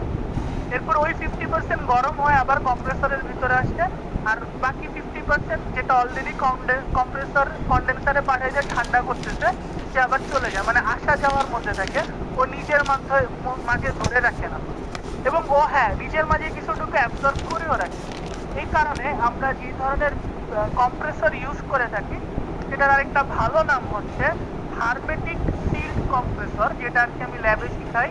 আমি এখানে নামটা বলতে চাই না, কারণ অলরেডি আমি এই কম্প্রেসরের নাম রিসিপ্রোকেটিং কম্প্রেসর বলছি। কেন আমি এটার নাম বলতে চাই নাই, কম্প্রেসরের অনেক ক্লাসিফিকেশন থাকে, যেরকম আইসি ইঞ্জিন আমরা বলছি হচ্ছে এসআই ইঞ্জিন, সিআই ইঞ্জিন, আবার স্ট্রোকের ভিত্তিতে বলছি 4 স্ট্রোক 2 স্ট্রোক, আবার ডিজেলের ভিত্তিতে বলছি সাইকেলের উপর বেসিস করে auto cycle, diesel cycle, combined power cycle, তো এরকম অনেকভাবে ক্লাসিফিকেশন করা যায়। তো এই যেই যদি বলি কম্প্রেসরটা আমরা ইউজ করছি এটার নাম হচ্ছে সিঙ্গেল ফেজ মোটর, এটা কনফার্ম, সিঙ্গেল স্ট্রোক বা reciprocating pump with hermetic sealed compressor. এখন হারমেটিক সিল্ড কথাটা মানে কি আছে, আবদ্ধ, এরকম ভাবে কম্প্রেস করা থাকে, একটা কম্প্রেসর খুলতে গেলে বোঝা যায় যে আসলে দমটা বের হয়ে যায়, তো ওর মাঝে এমন ভাবে রাখা হয় যে আপনি এর প্রেসারটা 8 বার পর্যন্ত বাড়াইতেছেন। নর্মালি অ্যাটমসফিয়ারিক প্রেসার থাকে তার থেকে 8 টাইমস বেশি। নর্মাল জিনিস চিন্তা করেন, অ্যাটমসফিয়ারিক প্রেসারটা এত বেশি থাকে আপনার শরীরে যে পাম্পটা করতেছে ব্লাড, সেটা কিন্তু অনেক বেশি জোরে পাম্প করতেছে, বাট তাও কি পরিবেশের মধ্যে আপনার নাক চোখ কান দিয়ে রক্ত বেরোতেছে না। কেন? কারণ আপনার পরিবেশের প্রেসারটা আল্লাহ ওরকম ভাবে সেট করছে শরীরের পাম্প থেকেও হচ্ছে যে পরিবেশে না আসতে পারে, আর ওর থেকেও 8 টাইমস বেশি কম্প্রেসরের মধ্যে রাখা হয় এবং তাকে সিল্ড করে দেওয়া হয়। এই কারণে সেটার নাম দিচ্ছে হারমেটিক সিল কম্প্রেসর। ও অনেক বেশি রেফ্রিজারেন্ট নিজের মাঝে হচ্ছে যে অ্যাবজর্ব করে রাখার ক্ষমতা রাখে। জি স্যার, বুঝতে পারছি। আচ্ছা, সামনে গেলাম, যদি কারো কোনো প্রশ্ন না। আচ্ছা, একটা ছোট প্রশ্ন, আমাদের 3টা কম্পোনেন্ট শেষ, কম্প্রেসর শেষ, কন্ডেন্সার শেষ, এক্সপানশন ভালভ বা ক্যাপিলারি টিউব। এটা নরমালি নাম আপনার এক্সপানশন ভালভ বলবেন। এটা শেষ, ঠিক আছে? এরপরে একটা কম্পোনেন্টের তার নাম হচ্ছে আমাদের ইভ্যাপোরেটর। এখন এতক্ষণ পর্যন্ত কিন্তু আমরা ফ্রিজের বাইরে ঘুরছি, আমরা ফ্রিজের ভেতরে ঢুকতে পারি। তার মানে বুঝতে পারতেছেন এই ইভ্যাপোরেটরটা থাকে হচ্ছে ফ্রিজের ভেতরে। ইভ্যাপোরেটরের কাজ হবে হচ্ছে এই যে ফ্রেয়নটা যাবে বা রেফ্রিজারেন্টটা যাবে, এটা থাকবে হচ্ছে -16-এ, আর আপনি কি করছেন ভেতরে খাবার রেখে দিচ্ছেন যেটা ধরেন আছে হচ্ছে 25°। তাহলে ওর কাজ হচ্ছে ওই -16-র ফ্রেয়নটা বা রেফ্রিজারেন্টটা গিয়ে 25-এর খাবারটাকে কি করবে, ঠান্ডা করবে, মানে ওর থেকে যে তাপ নিবে, তাপ নিয়ে নিচে গরম হবে। তাহলে 25টা -16 আর 25 এটার মাঝামাঝি দেখা যাবে একটা গড়ে নেমে আসবে 10-এ। তা প্রথমবার 10-এ নিয়ে আসছে, এরপরে ফ্রেয়নটা কি হয়েছে, গরম হয়ে গেছে, ফ্রেয়নটাও এখন 10 বা এরকম কিছুতে হয়ে আবার করে আসবে কম্প্রেসর, কম্প্রেসর থেকে 90 থেকে 45 থেকে আবার -16 থেকে সে আবার ইভ্যাপোরেটরে যাবে। ইভ্যাপোরেটরের এখন মাংসটা কত যাচ্ছে, 10-এ, 25-এ ছিল প্রথমবারই 10-এ নিয়ে আসছে, এখন আবার -16 10 এটার মাঝামাঝি একটা টেম্পারেচার আসবে। এরকম ভাবে যতবার সার্কুলেট করবে ও টেম্পারেচার আস্তে আস্তে আস্তে আস্তে করে কমায়া মাইনাসের দিকে নিয়ে আসে ফ্রিজ করে ফেলবে খাবার। চলেন আমরা আগে দেখি। तक पहुंच जाएगा और जब टेम्परेचर इतना कम हो जाएगा वो 75% जो गैस थी वो लिक्विड में बदल जाएगी। আমার কন্ডেন্সার থেকে যখন বের হচ্ছিল তখন সে লিকুইডে পরিণত হওয়া শুরু করছে, আর এক্সপানশন ভালভ থেকে যখন যাবে তখন সে 75% লিকুইড হয়ে যাবে। এখন বর্তমানে এটা মিথ্যা কথা, মানে ভালোভাবে বলে মিথ্যা কথা না, বর্তমানে দেখা যায় 90 থেকে 95% পুরোটাই কি হয়ে যায়, লিকুইডে পরিণত হয়ে যায়। रेफ्रिजरेटर के अंदर फ्रीऑन गैस काम में लेते हैं जिसका नेचर होता है वह बहुत जल्दी ठंडी होकर लिक्विड में भी बदल जाती है और बहुत जल्दी गर्म होकर वेपर में भी बदल जाती है। এখানে একটা প্রশ্ন আপনাদের পরীক্ষার্থীকে আমি করি, বুঝছি উনি যে কথাটা বলছেন যে ফ্রিয়ন গ্যাসের একটা কোয়ালিটি হচ্ছে ও খুব তাড়াতাড়ি লিকুইডে পরিণত হয়, আবার খুব তাড়াতাড়ি ভ্যাপারে পরিণত হয়। তো এটাই হওয়া উচিত না, নর্মাল সেন্সে চিন্তা করেন। ও লিকুইড হয়ে যাবে, হিট নিবে, ভ্যাপারে পরিণত হয়ে কম্প্রেসরে এসে কম্প্রেসড হবে। কম্প্রেসর সবসময় গ্যাসিয়াস পদার্থকে কম্প্রেস করে, কখনো লিকুইড পদার্থকে কম্প্রেস করে না। এখন যদি সে লিকুইডে পরিণত নাই মানে লিকুইড থেকে ভ্যাপারে পরিণত নাই হইতে পারে, তাহলে তো আসলে কম্প্রেসরে ঢুকতেও পারবে না, ঢুকলেও কম্প্রেসর নষ্ট করে দেবে। তো এই কারণে আমাদের রেফ্রিজারেন্টের একটা গুড প্রপার্টি হচ্ছে it can switch its physical state frequently or it can easily convert its physical state from liquid to vapor and vapor to liquid. তো এই কোয়ালিটিটা আমি চাই মানে আপনাদের পরীক্ষাতে দিই, what could be the বা what is the best quality for selecting a refrigerant? প্রশ্নটা একটু লেখা রেখে what is the best quality for selecting a refrigerant? এটার উত্তরটা হবে হচ্ছে যে রেফ্রিজারেন্ট খুব ইজিলি তার ফিজিক্যাল স্টেট লিকুইড থেকে ভ্যাপার এবং ভ্যাপার থেকে লিকুইডে পরিণত করতে পারে, সেইটাই হচ্ছে আমাদের সবচেয়ে গুড কোয়ালিটির রেফ্রিজারেন্ট। কোশ্চেনটা আরেকবার একটু বলতে হবে sir. What is the quality for a good refrigerant বা হোয়াট আর দ্য, আর বললে অনেকগুলো কোয়ালিটি আছে। তো একটা কোয়ালিটি হইতে পারে তার ফিজিক্যাল স্টেটটা সে হচ্ছে যে খুব মানে হচ্ছে যে তাড়াতাড়ি সুইচ করতে পারে লিকুইড থেকে ভ্যাপার, ভ্যাপার থেকে লিকুইড। আরেকটা হইতে পারে সে নন টক্সিক হলে কি হবে, পরিবেশেরও ক্ষতি করবে না, খাবারেরও ক্ষতি করবে না। নন ফ্লেমেবল, সে সহজেই কি করবে না, জ্বলে উঠবে না, জ্বলে উঠলে অসুবিধা আছে, কম্প্রেসর ব্লাস্ট হয়ে যেতে পারে। বুঝতে পারছি? এই তিনটা কোয়ালিটিটা হচ্ছে ফর আ গুড রেফ্রিজারেন্ট। একটা রেফ্রিজারেন্টের ভালো কোয়ালিটির মধ্যে তিনটা জিনিস থাকা লাগে। এটা একটা ছোট প্রশ্ন, 3 মার্কের মতো আসে, 3টা পয়েন্ট লিখে দিলে 3 মার্ক। নন ফ্লেমেবল আর স্যার যত তাড়াতাড়ি টক্সিক আর হচ্ছে easy to switch his physical state from liquid to vapor and vapor to liquid.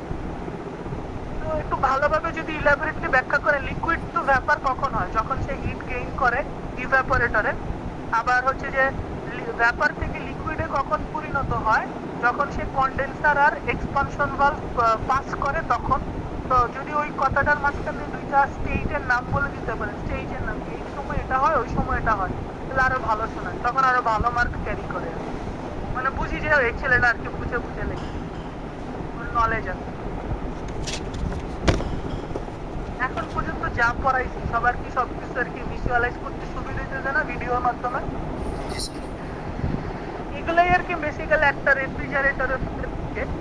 তো আর কি যারা টেকনিশিয়ান থাকে তারা এই কাজগুলো আর কি হাতে কলমে শিখে, বাট আমরা ইঞ্জিনিয়াররা দেখা যায় হচ্ছে যে এগুলো হাতে কলমে শিখি না, তাই ওদের টেকনিক্যাল নলেজ বেশি থাকে। তাহলে আমাদের আর কি কোন নলেজটা বেশি থাকে? আমাদের নলেজটা বেশি থাকে এই যে কম্প্রেসরটা আমি ডিজাইন করছি, এটাকে সিল্ড করা লাগবে, এটা আমার ডিজাইন। এই যে একটা রিসিপ্রোকেটিং পাম্প দিচ্ছে, আমি যদি এখানে দুইটা রিসিপ্রোকেটিং পিস্টন দিই তাহলে এটা আরো বেশি রেফ্রিজারেন্ট করবে। এবং দুইটা রিসিপ্রোকেটিং হারমেটিক সিল কম্প্রেসর বাজারে আছে, একটা না দুইটাই আছে, দুইটা এরকমও বাজারে আছে। তো এই ডিজাইনটা আমার। কেন কপার ওয়্যার ইউজ করতেছি? এটার ব্যাকগ্রাউন্ড ইঞ্জিনিয়ারিং নলেজটা। তারপরে ধরেন হচ্ছে ফ্রেয়ন 134A, এটা কেন আমি চুজ করলাম, অন্যগুলো কেন করলাম না? এটার পিছনের গবেষণা একটা ইঞ্জিনিয়ারের, বাট ওই ফিজিক্যাল যে কাজগুলো আছে ওইগুলো আবার আমরা ইঞ্জিনিয়াররা পাই না, ওগুলো টেকনিশিয়ানরা করে। আপনারা তো বুঝতে পারছেন যে আসলে হচ্ছে যে মানে ইঞ্জিনিয়ার মানে হচ্ছে বেসিক্যালি উই আর ডিজাইনার, আমরা ডিজাইন করি। কানেকশন, ইলেকট্রিক্যাল কানেকশন যে কেউই দিতে পারে, কিন্তু হচ্ছে যে ওই ইলেকট্রিক্যাল কানেকশনটার পিছনের যে ব্যাকগ্রাউন্ড আছে, যে এখান থেকে চার্জ যায়, পজিটিভ নেগেটিভে চার্জ যায়, circuit solution, parallel series circuit, এগুলো কম বেশি আপনারা করে আসছেন, এগুলো হচ্ছে যে আপনারা মূলত ডিজাইন করেন। সেই কারণে আপনারা একটু ডিফারেন্ট, এই কারণে আপনাদের ইঞ্জিনিয়ার বলা হয়। বুঝতে পারছি যে আপনাকে যদি জিজ্ঞেস করা হয় যে এটা পারো না, টেকনিশিয়ান আর ইঞ্জিনিয়ার তাহলে তো একই হইলো, তখন উত্তরটা এরকম হবে যে আমরা ডিজাইনার, আমরা হচ্ছে যে ডিজাইন করে থাকি। এখন ডিজাইন জিনিসটা কোনটা? আঁকাআঁকি না, আঁকাআঁকিকে বলে মডেলিং, ডিজাইনিং না। ডিজাইনিংটা হচ্ছে ম্যাথমেটিক্যাল ফর্মুলেশন অ্যান্ড সলিউশন, এই জিনিসটাকে ডিজাইনিং বলে। একটা আইডিয়া পাইছেন? অ্যাকচুয়ালি নর্মালি সবাই ডিজাইন মনে করে যে আঁকাআঁকি, কারণ আমরা ফ্যাশন ডিজাইনার মানে ওইখান থেকে ডিজাইন শব্দটা আঁকলেই মনে হয় হয়। অ্যাকচুয়ালি ডিজাইনিং মানে হচ্ছে problem formulation and problem solving. এই ডাটাগুলো পাবেন, গ্রাফিক্যাল রিপ্রেজেন্টেশন, এগুলো মূলত আমাদের ডিজাইন। আর ওই ছবি টবি আঁকো এগুলোকে মডেলিং বলে। বুঝছেন? জি স্যার। আচ্ছা, আমি সামনে আগাচ্ছি। इसीलिए फ्रिज के अंदर इसी गैस को काम में लेते हैं। दोस्तों आज मैं आपको एक बहुत बेहतरीन चीज दिखाता हूँ। এখানে ওরা একটা যে অ্যাড বান্দি, দিয়ে ওর দিচ্ছে, একটা চ্যানেল। उसके अंदर की तरफ होती है, सिर्फ नील के पास में। আচ্ছা, এখন ইভাপোরেটরে और যাবেন। इवेपोरेटर देखिए, कोई नील भी का एक पेटा के- ट्यूब ही होती है और यह रेफ्रिजरेटर का जो बॉक्स होता है उसके अंदर की तरफ होती है। দেখেন ইভাপোরেটর কয়েলটা ফ্রিজের ভেতরে থাকে, এটাও পেঁচানো কেন থাকে? উত্তর সিম্পল, হিট ট্রান্সফার টাইমটা যেন বেড়ে যায়, সে যেন বেশি সময় ধরে ফ্রিজের খাবারের সাথে নিজের তাপের আদান প্রদানটা করতে পারে। सिर्फ यही कोयल है जो रेफ्रिजरेटर की बॉडी में सेट रहती है, बाकी पूरा मैकेनिज्म बाहर ही रहता है। रेफ्रिजरेटर में जो सबसे ऊपर का बॉक्स होता है जिसको हम फ्रीजर बोलते हैं, वहाँ पर यह कोयल लगी रहती है और इसका इफेक्ट सबसे ज्यादा फ्रीजर में ही होता है। इसलिए इस बॉक्स में बर्फ आसानी से जम जाती है क्योंकि इस कोयल के अंदर एक बहुत ज्यादा ठंडा लिक्विड रेफ्रिजरेंट फ्लो कर रहा है। तो फ्रिज के अंदर जब हम कोई वेजिटेबल या फ्रूट रखते हैं तो उसकी गर्मी को इस कोयल में चल रहा रेफ्रिजरेंट एक्सचेंज कर लेता है, अपनी ठंड को वेजिटेबल को दे देता है और गर्मी को अपने पास में लेकर आगे निकल जाता है। यदि एक गर्म और एक ठंडी बोल पास में रखी हुई है तो गर्म बोल ठंडी बोल को थोड़ा सा गर्म कर देगी और ठंडी वाली बोल गर्म वाली को थोड़ा ठंडा कर देगी। इस तरीके से दोनों अपनी एनर्जी को एक्सचेंज करती रहेगी। तो ठीक ऐसा ही फ्रिज में होता है। जब इवेपोरेटर कोयल फ्रिज में रखे हुए किसी भी वेजिटेबल फ्रूट की गर्मी को एक्सचेंज करती है तो इसके अंदर जो लिक्विड फ्लो हो रहा है वह वापस वेपर में बदलने लग जाता है गर्म होकर, यानी वापस गैस में बदलने लग जाता है। और जब यह गैस इवेपोरेटर कोयल से बाहर निकलती है। আচ্ছা, ইভাপোরেটর তো বুঝছেন যে খাবার রাখা হয়েছে, ঠান্ডা রেফ্রিজারেন্টটা কি ওর সাথে হিট এক্সচেঞ্জ করছে, ওই যে ওখানে দেখবেন ছবিটি ছিল হট কোল্ড, তো দুইজন একই টেম্পারেচার আসছে, তারপর রেফ্রিজারেন্টটা আবার কি করছে, ইভাপোরেটর থেকে বের হয়ে 4টা কম্পোনেন্ট যেহেতু শেষ, আবার সে কই যাবে, কম্প্রেসরের মধ্যে যাবে। ঠিক আছে, সবাই কি বুঝছেন এতটুকু পর্যন্ত? স্যার বুঝছেন? জি স্যার তাহলে আমার একটা প্রশ্নের উত্তর দেন, ঠিক আছে, কে দিবেন আর কি উত্তরটা। মূল কথা হচ্ছে এখন যাবে কই, কম্প্রেসরে, একটু শিওর আমি বলে দিচ্ছি এটা কম্প্রেসরে যাবে। এখন কম্প্রেসর তো কম্প্রেসড করে হচ্ছে গ্যাসকে। এখন ঘটনা এমন হলো যে ফ্রিজের ভেতরে বা ডিপের ভেতরে কোনো খাবার বা কিছু নাই, খাবার না থাকলে ওই ঠান্ডা লিকুইড রেফ্রিজারেন্টটা কি করবে, ইভাপোরেটরে গিয়ে হিট এক্সচেঞ্জ কার সাথে করবে, কারোর সাথেই করবে না, কারণ খাবার তো নাই, তাই না? জি স্যার। তাহলে সে খালি, কোনো কারোর সাথে হিট এক্সচেঞ্জ করার হচ্ছে যে উপায় নাই, তাহলে সে কি করবে, লিকুইড হয়ে আবার বের হয়ে আসবে, কারণ হিট এক্সচেঞ্জ তো কারোর সাথে করতে পারে নাই। একটাই লিকুইডটাই আবার কই যাবে, এখন তো তার কম্প্রেসরে যাওয়ার কথা, বাট কম্প্রেসর তো হচ্ছে শুধুমাত্র গ্যাসকে কম্প্রেস করে, লিকুইডকে কম্প্রেস করে না। তাহলে এখন আমি কি করবো, আমার প্রশ্নটা কি বুঝছেন? ফ্রিজ এখন খালি, কিছু নাই, তাহলে রেফ্রিজারেন্ট হিট আদান প্রদান কারোর সাথে করে নাই, তাহলে লিকুইড রেফ্রিজারেন্ট এখন কম্প্রেসরে তো ঢুকবে না, ঢুকলে কম্প্রেসর নষ্ট হয়ে যাবে। তাহলে এখন কি কাজ? স্যার যা বলছিলেন শুরু থেকে হিট রিস্টোর করে রাখে। রিস্টোর না, এখানে আমরা একটা অক্সিলারি ডিভাইস আনবো। যে আমি বললাম না যে 4টা মেইন কম্পোনেন্ট থাকে আর কিছু অক্সিলারিজ থাকে। তো একটা অক্সিলারিজ বলছিলাম পাম্প, সে সবসময় পাম্প করতে থাকে, আর একটা অক্সিলারিজ হচ্ছে আমাদের অ্যাকুমুলেটর। ঠিক আছে, এই প্রশ্নটা আপনাদের আসে যে what is the role of accumulator in refrigeration system. প্রশ্নটা আরেকবার লেখেন, বা আমি আবার বলছি আপনারা লিখেন, what is the role of accumulator in refrigeration system. অ্যাকুমুলেটরের বানানটা হচ্ছে ACCUMULATOR। স্যার প্রশ্নটা আর আপনি What is the role of accumulator in refrigeration system? পরীক্ষাতে তো হোয়াট ইজ দিয়ে করার নিয়ম নাই, মানে হোয়াট দেওয়ার নিয়ম নাই। আমি এরকম ভাবে বলবো, explain the role of accumulator in refrigeration system.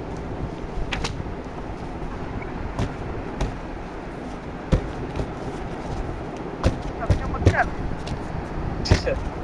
Sir এটার এবার কাজ ব্যাখ্যা করি যে অ্যাকুমুলেটর সিম্পল কাজটাই করবে। যেহেতু ফ্রিজে খাবার নাই, বা ধরেন আমার খাবার আছে, ওই খাবারটাকে ঠান্ডা করতে যথেষ্ট থেকে বেশি পরিমাণে রেফ্রিজারেন্ট আছে।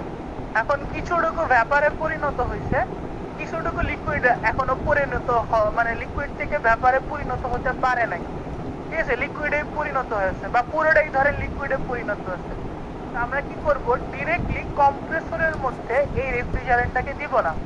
আমরা অ্যাকুমুলেটর বলে একটা ডিভাইস আছে, এর কাজ হচ্ছে লিকুইড যদি কোনো রেফ্রিজারেন্ট থেকে থাকে তাহলে সেটাকে পুরোপুরি গ্যাসিয়াসে কনভার্ট করে তারপরে কম্প্রেসর দিবে। তাহলে ও কি কাজ করবে, ও মূলত হচ্ছে কম্প্রেসরটার মধ্যে গ্যাসিয়াস রেফ্রিজারেন্টকে সাপ্লাই দিবে, তাতে কম্প্রেসরটা ক্ষতিগ্রস্ত হবে না। তো এখানে উনি অ্যাকুমুলেটরটার কথা বলবে, আমরা একটু সামনে গেলেই বুঝতে পারবো। আপনারা কি বুঝছেন অ্যাকুমুলেটরের কাজ কি? যদি কোনো রেফ্রিজারেন্ট থেকে থাকে সেটাকে পুরোপুরি ব্যাপারে কনভার্ট করার কাজটা হচ্ছে কে করে, অ্যাকুমুলেটর। तो वापस फिर से इसको कंप्रेसर के पास में भेजा जाता है। लेकिन यहाँ पर एक बहुत बड़ी प्रॉब्लम आती है। जब रेफ्रिजरेंट इवेपोरेटर कोइल से बाहर निकलता है तो वह पूरा गैस में नहीं बदल पाता है, क्योंकि कई बार होता है कि फ्रिज में कुछ रखा हुआ ही नहीं है, तो रेफ्रिजरेंट किससे हीट को एक्सचेंज करेगा। और जो कंप्रेसर यूनिट होती है उसमें यदि रेफ्रिजरेंट एक भी बूंद लिक्विड फॉर्म में चला गया तो उसमें तो मोटर होती है और मोटर खराब हो जाएगी, और फिर पूरा कंप्रेसर बदलना पड़ेगा, क्योंकि इसको खोलकर ठीक नहीं किया जा सकता। इसलिए कंप्रेसर के पास में एक्यूमुलेटर को सेट किया जाता है, जो इवेपोरेटर कोइल से आ रहे लिक्विड को पूरी तरीके से गैस में बदल देता है और लिक्विड को अपने पास में रोक लेता है, और फिर कंप्रेसर के पास में रेफ्रिजरेंट को सिर्फ और सिर्फ गैस फॉर्म में ही भेजेगा। उसके बाद में फिर से वही प्रोसेस। এবার মানে অ্যাকুমুলেটরের কাজটা জি স্যার। আচ্ছা, মানে আপনাদের এখান থেকে প্রশ্ন আমি অলরেডি মনে হয় দুইটা কি তিনটার প্রশ্নের মধ্যে সামনে আরেকটা আছে। যে মনে দুইটা বলছি, সামনে আরেকটা তিনটা, এগুলোর কি হচ্ছে আপনারা আমার স্লাইড দিব, রেফ্রিজারেশনের স্লাইড, বা এই ভিডিওটা আপনাদের বিএলসিতে দেওয়া আছে, ঠিক আছে? আবার রেফ্রিজারেশন যা পড়াবো সেগুলো স্লাইডও দেওয়া আছে। তা আমি স্লাইড থেকে প্রশ্ন করার থেকে আমি এইরকম টাইপের প্রশ্ন করতে বেশি পছন্দ করি, কারণ এগুলো হচ্ছে কনসেপ্টুয়াল, ভেতরেকার কোশ্চেন, ঠিক আছে? আমি যখন আইসি ইঞ্জিন পড়াইছিলাম আমি বলছিলাম যে এই টাইপের প্রশ্ন স্লাইডে নাই। এই যে ভালভ কেন হচ্ছে সাকশন ভালভ, মানে ভালভ ওভারল্যাপ জিনিসটা কি, আমাদের ভালভ টাইমিং ডায়াগ্রাম পড়াইছি, বাট ভালভ ওভারল্যাপ জিনিসটা আমি হচ্ছে স্লাইডে ব্যাখ্যা, মানে ভিডিওতে বা হচ্ছে ক্লাসে ব্যাখ্যা করি। তো ওইগুলো হচ্ছে যে মেইন ইম্পর্টেন্ট। ইন বিটুইন বা যেগুলো স্লাইডে নাই বা যেগুলো হচ্ছে বোঝার ব্যাপার আছে, সেগুলো হচ্ছে যে আমি প্রশ্ন করতে বেশি, কারণ আমি আপনাদের পড়াশোনা বলে দিচ্ছি এবং পাশাপাশি উত্তরও বলেছি, এগুলো দেখবেন, ঠিক আছে? স্লাইডে যেগুলো আছে সেগুলো তো কথা, ওইগুলো দিলে আর কি আপনাকে জাস্টিফাই করা হবে যে আপনি আমার ক্লাসে আসলেও মনোযোগী ছিলেন নাকি, কারণ আমি এই টাইপের কোশ্চেন বেশি দেখি, বুঝছেন? জি স্যার। আর আমি তো মুখে বলেই দিছি যে এই টাইপের কোশ্চেন দিব, অ্যান্সার, কারণ আপনি ক্লাসে মনোযোগ দিয়ে শুনছেন, তাহলে আপনার প্রেডিকশন তার আচ্ছা যাই হোক আপনার तेज चलती है तो रेफ्रिजरेटर का जो सिस्टम होता है वह क्लोज लूप में काम करता है। यदि कोई लीकेज हो जाए तो ही रेफ्रिजरेटर की गैस खत्म हो सकती है, अदरवाइज इसकी गैस लाइफ टाइम तक चलती है। এখন আমাদের 3 নম্বর প্রশ্নটা আছে। लेकिन आप कई बार नोटिस करोगे फ्रिज में कि जो इवेपोरेटर कोयल है उसको बहुत स्ट्रगल करना पड़ता है। আচ্ছা আপনাদেরকে একটা ছোট প্রশ্ন করি আর কি।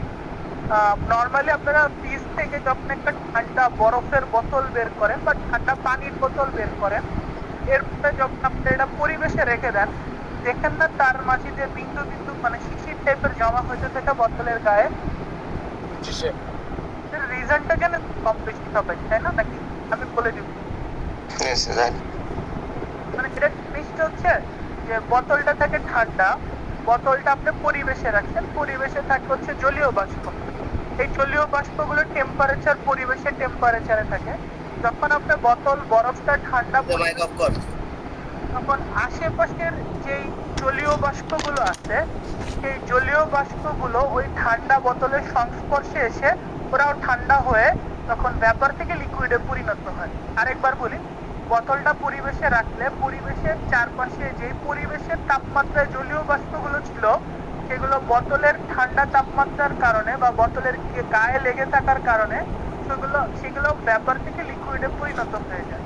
তখন আমরা দেখি যে এরকম ভেজা ভেজা একটা লেয়ার তৈরি করে, এটাকে আমরা বলি হচ্ছে ফিল্ম, FLIM, ফিল্ম।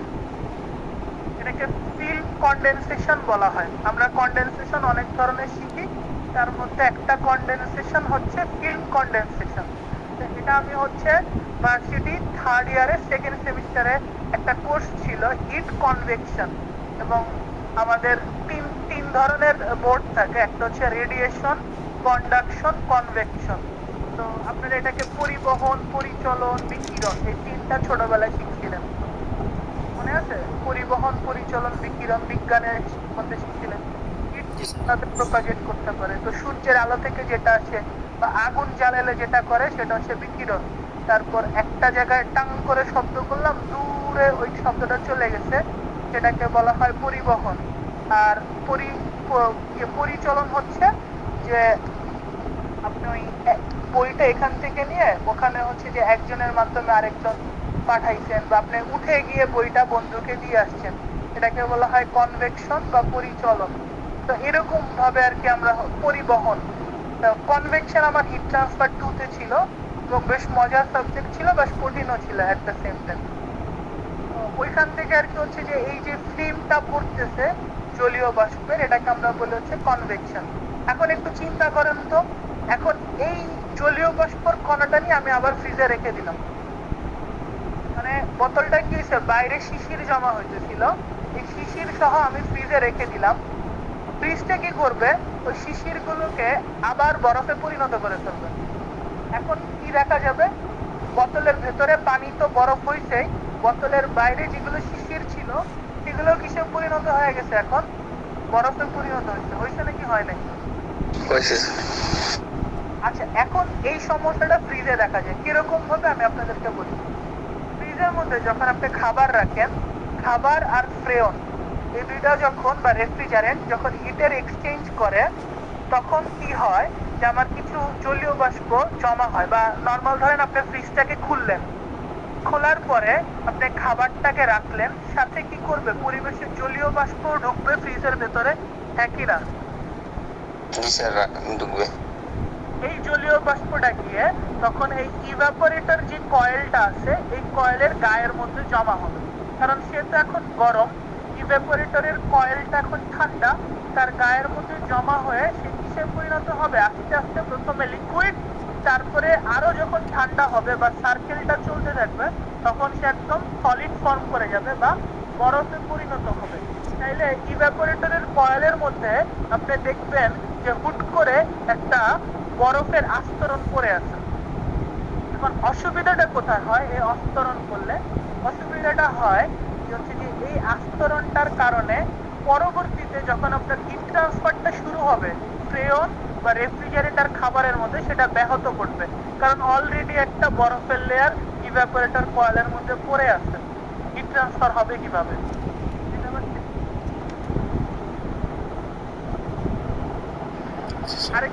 আরেকবার বলি, ঠিক আছে? নর্মালি যখন আপনি ফ্রিজে খুলে খাবারটা রাখেন তখন পরিবেশে জলীয় বাষ্প ফ্রিজের ভেতরে ঢোকে। এই জলীয় বাষ্পটা কি করে যে হচ্ছে যে ইভাপোরেটর যে কয়েলটা থাকে সেই কয়েলের সংস্পর্শে যখন আসে জলীয় বাষ্পটা তখন পানিতে পরিণত হয় শিশিরে। শিশিরটা আস্তে আস্তে কয়েকবার যখন ফ্রেয়ন বা রেফ্রিজারেন্টটা যাতায়াত করে সে সলিডে পরিণত হয়ে যায়, মানে একটা বরফের আস্তরণ ফালায় দেয় কার উপরে, ইভাপোরেটর কয়েলের উপরে। এখন এতে অসুবিধা কি হয়, হিট ট্রান্সফার রেটটা কমায় দেয়। কার কার মাঝে, রেফ্রিজারেন্ট আর খাবারের মাঝে যে হিট ট্রান্সফারটা হইতো বরফের লেয়ারের কারণে আমাদের কি হয় না, হিট ট্রান্সফারটা আগের মতো হয় না। তাহলে এই বরফটা আমার একটা অসুবিধার সৃষ্টি করে। এই বরফটাকে দূর করার জন্য আমাদের এই ইভাপোরেটরের কয়েলের মাঝে একটা হিটার রাখা হয়। তাহলে ফ্রিজের ভেতরেই আবার হিটার থাকে, ব্যাপারটা উৎপট না, আসলে থাকে। এই হিটারটার কাজ হচ্ছে যে এই ইভাপোরেটর কয়েলের মধ্যে যেই বরফের আস্তরণটা পড়ে সেটাকে গলায়া ফ্রিজের মধ্যে থেকে বের করে দেওয়া। এই কারণে অনেক সময় দেখবেন যে কিছু কিছু ফ্রিজের নিচে পানি জমে যায়, একটা ট্রে টাইপের থাকে, ওই ট্রে এর মধ্যে পানি জমে।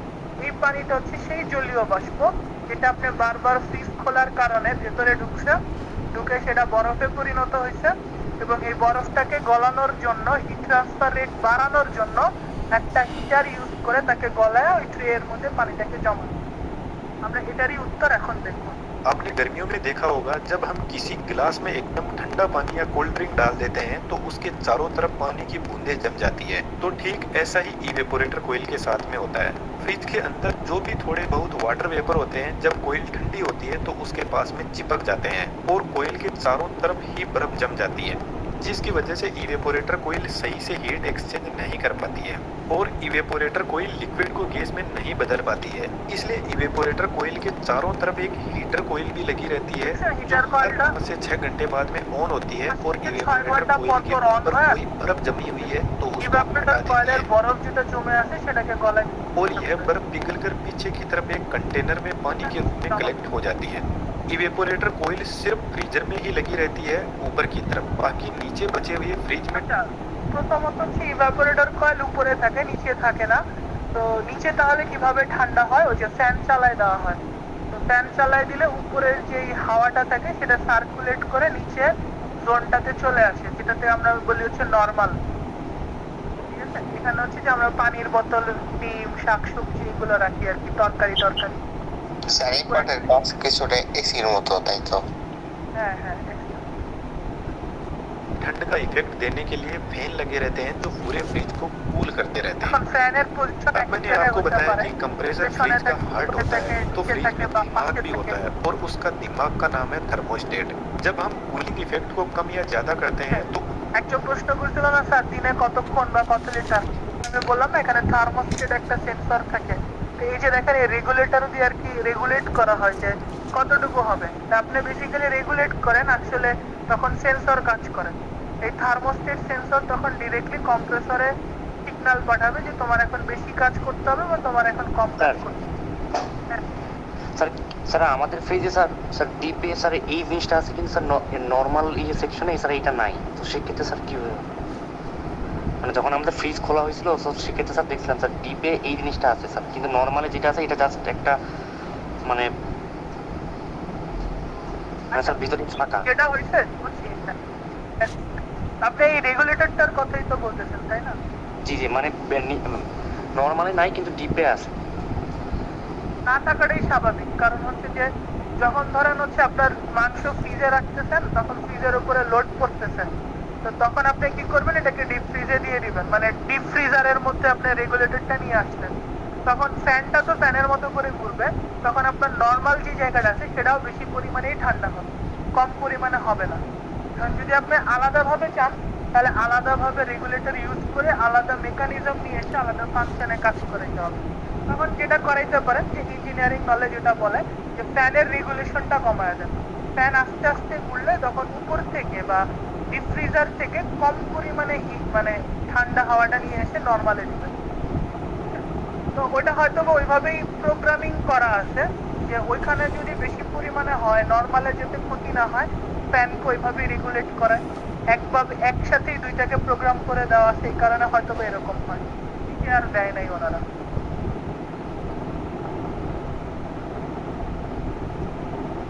সামনে আগাবো। জি স্যার। उस टाइम थर्मोस्टेट कंप्रेसर की स्पीड को कम या ज़्यादा करके टेम्परेचर को कंट्रोल करता है। यदि हम फ्रिज का टेम्परेचर बढ़ा देते हैं तो उस कंडीशन में थर्मोस्टेट कंप्रेसर को स्लो स्पीड में रोटेट करवाएगा, जिसकी वजह से कंप्रेसर कम गैस को पंप कर पाएगा और कम कूलिंग इफेक्ट दिखेगा। जो डीप फ्रीज होते हैं उनमें कंडेंसिंग कोयल का स्ट्रक्चर बदल दिया जाता है, जो कुछ इस टाइप का होता है और उसमें एक फैन लगा रहता है जो कंडेंसिंग कोयल की गर्मी को बाहर निकालने का काम करता है। बाकी काम करने की प्रोसेसिंग सभी फ्रिज की एक ही जैसी होती है। दोस्तों 3D ডিপ ফ্রিজারে একটা কথা বলছে, ডিপ ফ্রিজারে আর কি কন্ডেন্সারটা এত বড় থাকে না, আর ডিপ ফ্রিজারের কন্ডেন্সারটার সাথেই ফ্যান থাকে, কারণ এখানে চেম্বার একটাই, দুইটা না। তো ওই যে ডিপ ফ্রিজারের মূলত কাজ হচ্ছে যে খুব তাড়াতাড়ি ঠান্ডা করবে, তাই নর্মাল সেন্সে চিন্তা করেন আগে সিন দিয়ে দিয়ে পরিবেশে যাইতো, এখন সিন না দিয়ে একটা বাতাস দিলাম যেটা সাকশন করে করে এবার কন্ডেন্সার থেকে গরম হাওয়াটা বের করবে। তো এই কারণে এখানে ডিরেক্টলি একটা ফ্যান দিয়ে দিচ্ছে, ভিতরে ফ্যানের দরকার পড়ে না কারণ চেম্বারটা একটাই। তো ওইখানে আবার ইভাপোরেটর কয়েল থাকে বাট কোনো কন্ডেন্সার কয়েল থাকে না, বুঝতে পারছি? মানে থাকে ছোট আকারে থাকে যেটা দিয়ে ফিন থাকে না, ফিনের বদলে পাখা ইউজ করে থাকে। মানে এত বড় পাখা তো আবার ডিপ ফ্রিজে দেওয়া যায় না, ছোট্ট পরিসরে সেটাকে নিয়ে আসেন। আশা করি বুঝছেন আপনারা। জি স্যার। তাহলে আমার রেফ্রিজারেশন সিস্টেম শেষ। স্যার। হ্যাঁ বলেন। স্যার আমরা তো জানি সব ইঞ্জিন প্লাস মানে যত ওয়ার্কিং প্রসেস আছে সব কিছুরই লস আছে, তো এক্ষেত্রে স্যার যে কম্প্রেসরের ক্ষেত্রে তো স্যার কিছু পরিমাণ লস আছে না মানে? হ্যাঁ, অবশ্যই আছে। এটা দেখার জন্য এই যে এটা দেখার জন্য আপনাদের একটা হচ্ছে যে গ্রাফ আছে যেটাকে বলা হয় অ্যাকচুয়াল রেফ্রিজারেশন ভিসিআরএস রেফ্রিজারেশন সাইকেল। একটু লাইনে থাকছেন, আমি দেখি স্লাইডটা পাইনি।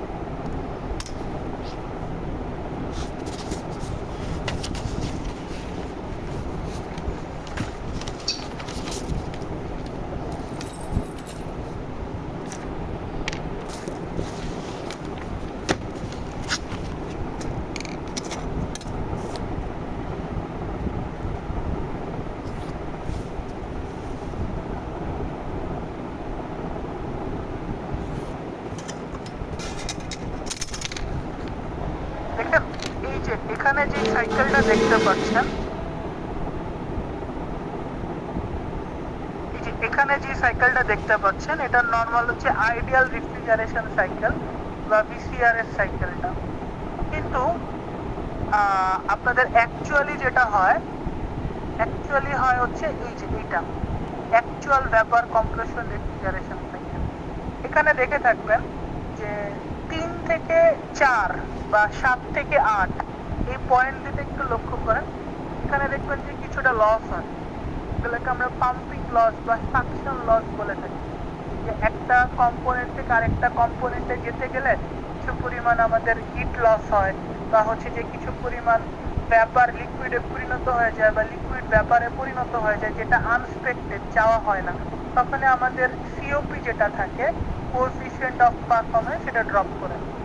তো এগুলো হচ্ছে যে গ্রাফিক্যাল রিপ্রেজেন্টেশন, এবং আমি এটা পড়াইতামও, বাট এখন যেহেতু আপনি বলছেন এখনই এটা দেখেন নর্মালি যেমন হওয়ার কথা ছিল সেটা থেকে একটু ডিফারেন্ট হয়, এবং এটা আমি ক্লাসে বুঝাই দেবো যে অ্যাকচুয়াল ব্যাপার কম্প্রেশন সাইকেলটা কেমন বা কেন এমন হচ্ছে প্রতিটা পয়েন্ট, সেটা এখানে ব্যাখ্যা করা যাবে। তাহলে আর কি আমরা বুঝবো যে আসলে পারফরমেন্স 100-তে 100 হয় না, কিছুটা কম হয় লসের কারণে।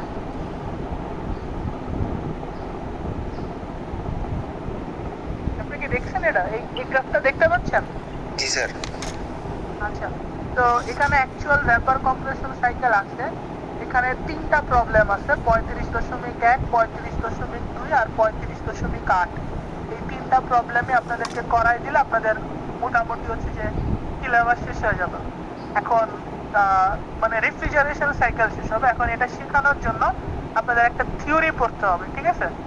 মানে একটা ডেরিভেশন আছে এখানের মধ্যে। যদি বলে এই স্লাইডটা আপনাদের বিএলসি তে দেওয়া আছে, এই স্লাইডের মধ্যে ইম্পর্টেন্ট টার্ম হচ্ছে what is ton of refrigeration, মানে 1 টন, 2 টন, 1.5 টন।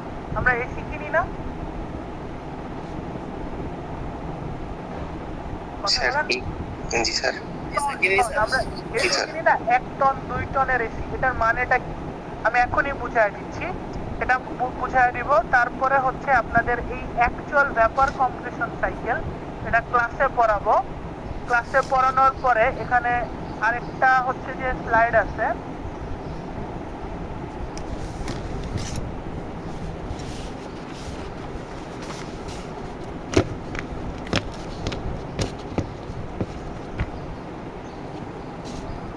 স্যার এসির ক্ষেত্রে কম্প্রেসরের ক্ষমতা অনুযায়ী ওটা বলা হয় যে 1 টন 2 টন। হ্যাঁ ওরকমই কিছু একটা আমি বলতেছি। আচ্ছা, আমি আপনাদের আরেকটা স্লাইড আছে, ওটা তো হচ্ছে ভ্যাপার অ্যাবজর্পশন রেফ্রিজারেশন সিস্টেম আছে। তো ওইটার ভ্যাপার অ্যাবজর্পশন রেফ্রিজারেশন সিস্টেমের থিওরি পড়ে তারপরে আমরা ম্যাথ সলভ করতে পারবো, তার আগে ম্যাথ আর কি পারবো না। তা আমার কথা হলো যে আজকে থিওরি শেষ করে দিই পরীক্ষাতে আসার মতো। নেক্সট দিন ফিজিক্যালি জাস্ট হচ্ছে যে অ্যাকচুয়াল ভ্যাপার কম্প্রেশন শিখাবো, আর একটা থিওরি বা একটা সূত্রের প্রমাণ দেখা, যেহেতু 1.5 ঘন্টার ক্লাস ইজিলি শেষ করে ফেলতে পারবো। আচ্ছা, এখন টন অফ রেফ্রিজারেশন এখানে লেখা আছে, একটা টন অফ রেফ্রিজারেশন। আমি আপনাদেরকে আমার মতো করে বা যেভাবে আপনারা বললে বুঝবেন সেটা ব্যাখ্যা করি। টন মানে 1000 কেজি, এটা তো সবাই জানি। তাহলে 1 টন এসি, ওই তাহলে এসিটার ভর 1000 কেজি, তাই তো?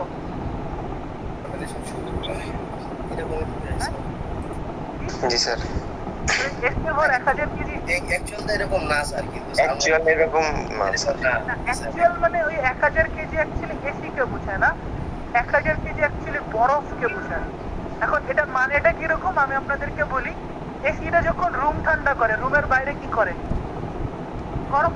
গরম ছাড়া সিমিলার ভাবে আমাদের ফ্রিজে সেই কাজ করে না, ভিতরের খাবারকে ঠান্ডা করে, বাট বাইরে কি করে? গরম। রেফ্রিজার এসিও সেম কাজ করে। এসি যে কাজটা করে যে রুমের ভেতরে গরম হাওয়াটা আছে সেটাকে নিয়ে সে কি করে? বাইরে পরিবেশে ছাড়ে। তো যেটা হচ্ছে টোটালি একটা আনন্যাচারাল ঘটনা বা ন্যাচারাল না ঘটনা। কেন? এর উত্তরটা হচ্ছে পরিবেশের তাপমাত্রা বেশি, ঘরের ভেতরের তাপমাত্রা কম। তাহলে পরিবেশ থেকে কোথায় আসবে? ঘরে আসবে। বাট আমরা কি চাই? ঘরকে আরো ঠান্ডা করতে। তাহলে যেখানে তাপমাত্রা বেশি সেখানে নিয়েই আমি তাপমাত্রা ছাড়বো। এটাই ছিল আমাদের রেফ্রিজারেশন সিস্টেমটা। বা আমি যে একবার ব্লক ডায়াগ্রাম আঁকছিলাম আপনাদেরকে, 3টা একসাথে, হিট পাম্প, রেফ্রিজারেটর আর একটা ছিল হিট ইঞ্জিন। তখন আমি ব্যাখ্যা করছিলাম এটা। তো যেটা হয়েছে যে পরিবেশে কি করবো? আমি হিটটা ছাড়বো। এখন এই হিটের পরিমাণটা দিয়ে আর কি আমি টন বসাবো। কারণ এই রুমটাকে আমি টেম্পারেচারে ঠান্ডা করবো।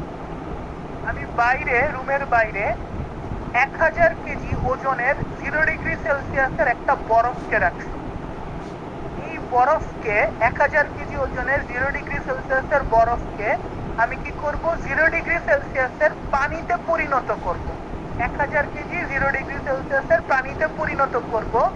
এই রেফ্রিজারে যে এসিটা আছে সেটাকে 24 ঘন্টা চালায়। যদি এটা করতে সক্ষম হয়, তাহলে এই ফ্রিজের এই এসির ক্ষমতা হচ্ছে 1 টন। আরেকবার বলি, আমার রুমকে ঠান্ডা করার জন্য আমি 1 টনের এসি লাগানো হয়েছে। এটার মানে হচ্ছে এই রুমকে ঠান্ডা করেও পরিবেশের মধ্যে যে হিটটা ছাড়বে সেই হিটটা ক্ষমতা রাখে 1 টন বা 1000 কেজি 0 ডিগ্রি সেলসিয়াসের বরফকে 1000 কেজি 0 ডিগ্রি সেলসিয়াসের পানিতে 24 ঘন্টার মধ্যে পরিণত করে দেওয়া। বুঝছেন? আপনার কাছে 0 ডিগ্রি সেলসিয়াসের 1000 কেজি বরফ আছে, ওই এসিটা যদি আপনি 24 ঘন্টা চালান ও বাইরের পরিবেশে যতটুকু পরিমাণে হিট ছাড়বে তার ক্ষমতা হওয়া লাগবে এই 1000 কেজি 0 ডিগ্রি সেলসিয়াসের বরফকে 1000 কেজি 0 ডিগ্রি সেলসিয়াসের পানিতে পরিণত করে দেওয়া। তাহলে টেম্পারেচার সেম থাকবে, পরিমাণও সেম থাকবে, বাট ইয়াটা কি জানি বলে ফিজিক্যাল স্টেটটা চেঞ্জ হবে। বরফ থেকে কিসে পরিণত হবে? পানিতে। এবং কত সময় ধরে চালানো লাগবে? 24 ঘন্টা। তো ও যদি 1 টন গলানোর ক্ষমতা রাখে তাহলে 1 টনের এসি। যদি ও 2 টন পানিকে বরফকে পানিতে পরিণত করার ক্ষমতা রাখে তাহলে ওর ক্ষমতা 2 টন।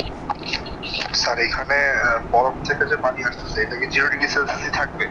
হ্যাঁ, 0 ডিগ্রি সেলসিয়াস এর কন্ডিশন এটা। বাট আইডিয়াল কেসে আমরা এটা ধরে নিই। নর্মাল কেসে এরকম হয় না। নর্মাল কেসে দেখা যায় পানির টেম্পারেচার বেড়ে যায়। কেন বাড়ে? কারণ পরিবেশের ইনভলভমেন্ট এখানে থাকে। পরিবেশ তো করবে যে পানিটাকে আরো তাড়াতাড়ি গলানোর চেষ্টা করবে, মানে বরফটাকে গলানোর চেষ্টা করবে। তো আমরা ধরে নিলাম যে বাইরের পরিবেশের কোনো এখানে হাত থাকবে না, জাস্ট এসি যতটুকু হিট ছাড়বে ততটুকুই 24 ঘন্টার মধ্যে একটা 0 ডিগ্রি সেলসিয়াসের বরফকে একটা 0 ডিগ্রি সেলসিয়াসের পানিতে পরিণত করবে। 1 টনের বরফকে 1 টনের পানিতে পরিণত করার ক্ষমতা যদি কোনো একটা এসি রাখে তাহলে তার ক্ষমতা হচ্ছে 1 টন। এখন যদি স্যার এই প্রসেসটা 24 ঘন্টা ধরে চলবে নাকি? 24 ঘন্টা কন্টিনিউয়াসলি 24 ঘন্টা। টাইমটা অবশ্যই ডিপেন্ডেন্ট। যদি 24 ঘন্টার কম হয় তাহলে আমার এই ক্যালকুলেশনটা হবে না। এটাকে আইডিয়াল ধরে তারপরে বর্তমানে যে প্র্যাকটিক্যাল ক্যালকুলেশন গুলো আছে সেগুলোকে করা হয়। আমরা আইডিয়ালটাই চিন্তা করবো, ঠিক আছে? আপনার টন বুঝছেন? এই কারণে আর কি পরিবেশবিদ যারা আছে তারা এসিকে না বলে, কারণ 1 টন মানে 1000 কেজি বরফ, বিশাল বরফ। এটাকে 24 ঘন্টার মধ্যে পানিতে পরিণত করে ফেলতেছে, এরকম একটা বিশাল ডিভাইস হচ্ছে এসি। এই কারণে যারা অ্যাকচুয়ালি হচ্ছে এসির আলা বাসার পাশে থাকে তারা অ্যাকচুয়ালি মেইন কষ্টটা বুঝে যে ওনাদের কতটুকু গরম লাগে। ওই রুমটা ঠান্ডা করার কারণে পার্শ্ববর্তী যারা অন্যান্য ফ্ল্যাটে থাকে তারা অ্যাকচুয়ালি গরমটা টের পায়। স্যার অনেকে নাকি বলে যে গ্রিন হাউসের পিছনে এসির অনেক বড় অবদান আছে। তা আমার কোশ্চেন হচ্ছে যে আমরা জানি তো মানে গ্যাস এক থেকে একটা লং ডিস্টেন্সই করলে আপনার পানিতে রূপান্তরিত হয়। তো লোকালয় থেকে তো স্যার অনেক দূরে, মানে পোলার ল্যান্ড গুলি অনেক দূরে। তো এগুলি এত দূর থেকে এত দূরে স্যার এফেক্ট কিভাবে ফেলে?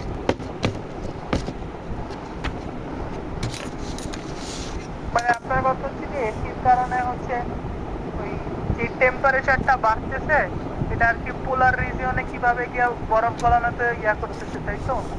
জি স্যার। আচ্ছা, নর্মাল একটা প্রশ্নের উত্তর দেন তো। ধরেন আপনার মাথা ব্যথা করতেছে, আপনি ভীষণ মাথা ব্যথা, আপনি কি ওইদিন ক্লাসে আসবেন? স্যার ট্রাই করব। ধরেন খুবই মাথা ব্যথা, মাথা তুলতেই পারতেছেন না বিছনা থেকে, আসবেন ক্লাসে? না স্যার। স্বাভাবিক। মাথা তো ব্যথা হচ্ছে মাথায়, পায়ে তো সমস্যা নেই, পা দিয়ে ক্লাসে হাইটা আসলে সমস্যা কি? স্যার পড়া তো মাথায় নিতে হইব। না, ধরেন আপনার একটা অঙ্গের যদি সমস্যা হয় আপনার বাকি অঙ্গগুলো সারা দিবে না, কারণ একটার সাথে একটা কোরিলেটেড। আমাদের পুরো শরীর ভরে নিউরন গেছে না, এগুলোই সব মস্তিষ্কে মূলত সিগন্যাল দিচ্ছে। এখন ধরেন একটা সার্টেন পোর্শনে যদি পৃথিবী উত্তপ্ত হইতে থাকে সেটার ইফেক্ট পুরো গ্লোবালে ছড়ায় যায়। স্বাভাবিক। এক জায়গায় যুদ্ধ লাগলে সেটার ইফেক্ট ইউকে লাগছে, বাংলাদেশে প্রভাব আসছে। আর ওটা তো একটা যুদ্ধ, এটা তো হচ্ছে গ্লোবাল ওয়ার্মিং। সারা দেশে কলকারখানা থেকে হিউজ পরিমাণে হিট উৎপন্ন হচ্ছে, এন্ট্রপি ক্রমান্বয়ে বাড়তেছে। এটা অবশ্যই আপনার পোলার রিজিয়ন গুলোতে ইফেক্ট ফেলবে, স্বাভাবিক। ঠিক আছে? আর নর্মালি এটার আরেকটা রিজন হচ্ছে পৃথিবীর ঘূর্ণন গতি, যে আনহিক গতি আছে। আনহিক গতির কারণে দেখা যায় পোলার রিজিয়নে কি হয় না, যে হচ্ছে যে আমাদের সূর্যের তাপ তেমন যায় না, তাই ওখানে 12 মাসই হচ্ছে বরফ থাকে। কিন্তু বর্তমানে যেটা রিসার্চে দেখা গেছে, পৃথিবীর ঘূর্ণন গতিও চেঞ্জ হচ্ছে। তা দেখা যায় যে এখন সূর্যের আলো ইয়েতেও পৌঁছাচ্ছে, পোলার রিজিয়ন গুলোতেও আংশিক পৌঁছাচ্ছে। এটা যেটা কোরআনেও ব্যাখ্যা করছে, আবার বিজ্ঞানীরাও করছে। তো এই কারণে ওইটাও আরেকটা রিজন হচ্ছে বরফ গলার। দুইটা রিজন আছে, গ্লোবাল ওয়ার্মিংও আছে। জি স্যার, বুঝতে পারছি। আচ্ছা ঠিক আছে, আপনাদের তাহলে আজকে ক্লাস এই পর্যন্তই। আমরা নেক্সট দিন হচ্ছে যে ফিজিক্যালি ক্লাসে হচ্ছে একটা থিওরি করাবো। থিওরিটা স্লাইড আমি পাচ্ছি না, তাইলে আপনাদেরকে এখনই দেখাইতাম। ওই দিনই রাখছি, অনেক কিছু একসাথে এখানে আছে তো। স্যার পরে দেখেন স্যার, আমাদের স্যার এখন একটা ল্যাব ক্লাস আছে স্যার। আচ্ছা ঠিক আছে, তাহলে আজকে আপনাদের এ পর্যন্তই। আপনাদের থিওরি যা পড়ানোর আছে সেটা আমি জাস্ট একটা ছোট্ট কথা বলে নিই। সেই জিনিসটা হচ্ছে ওই মিটিং কই যাচ্ছে।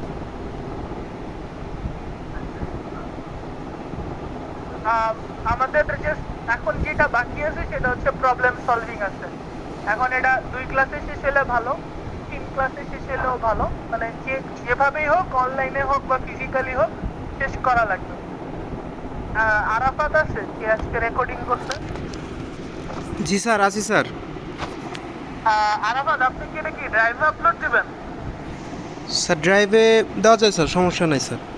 মানে আপনি কিভাবে বাকিদেরকে দিবেন আমাকে ওরকম ভাবে দিয়েন, আমি এটা ইউটিউবে দিয়ে দিব, ঠিক আছে?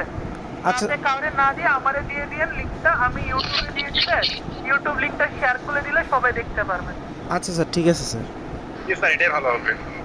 এটাই ভালো হয় স্যার। তাহলে আর কি আজকের ভিডিওটা, তাহলে অন্যান্য সেকশন যারা আছে ওদেরও ফিজিক্যালি ক্লাস নিব বা অনলাইনে নিব। যদি ওরা বলে যে ওদেরও ভিডিও রেকর্ডিং লাগবে, তাহলে আপনাদের রেকর্ডিংটাই দিয়ে দিব। বুঝতে পারছি? ঠিক আছে স্যার। আচ্ছা ঠিক আছে, তাহলে আজকে এই পর্যন্তই। আমি আপনাদের থিওরি সব শেষ করাইছি। আপনাদের যে প্রবলেম সলভ আছে, প্রবলেম সলভ আমি ফিজিক্যালি আমার দায়িত্বে যেমন পারি আমি মাঝখান আপনাদের যখন যে সময় গ্যাপ থাকবে গ্যাপে গ্যাপে শিখাই দেবো, ঠিক আছে? চিন্তার কোনো কারণ নেই। ওকে, আল্লাহ হাফেজ। আসসালামু আলাইকুম স্যার। আসসালামু আলাইকুম স্যার।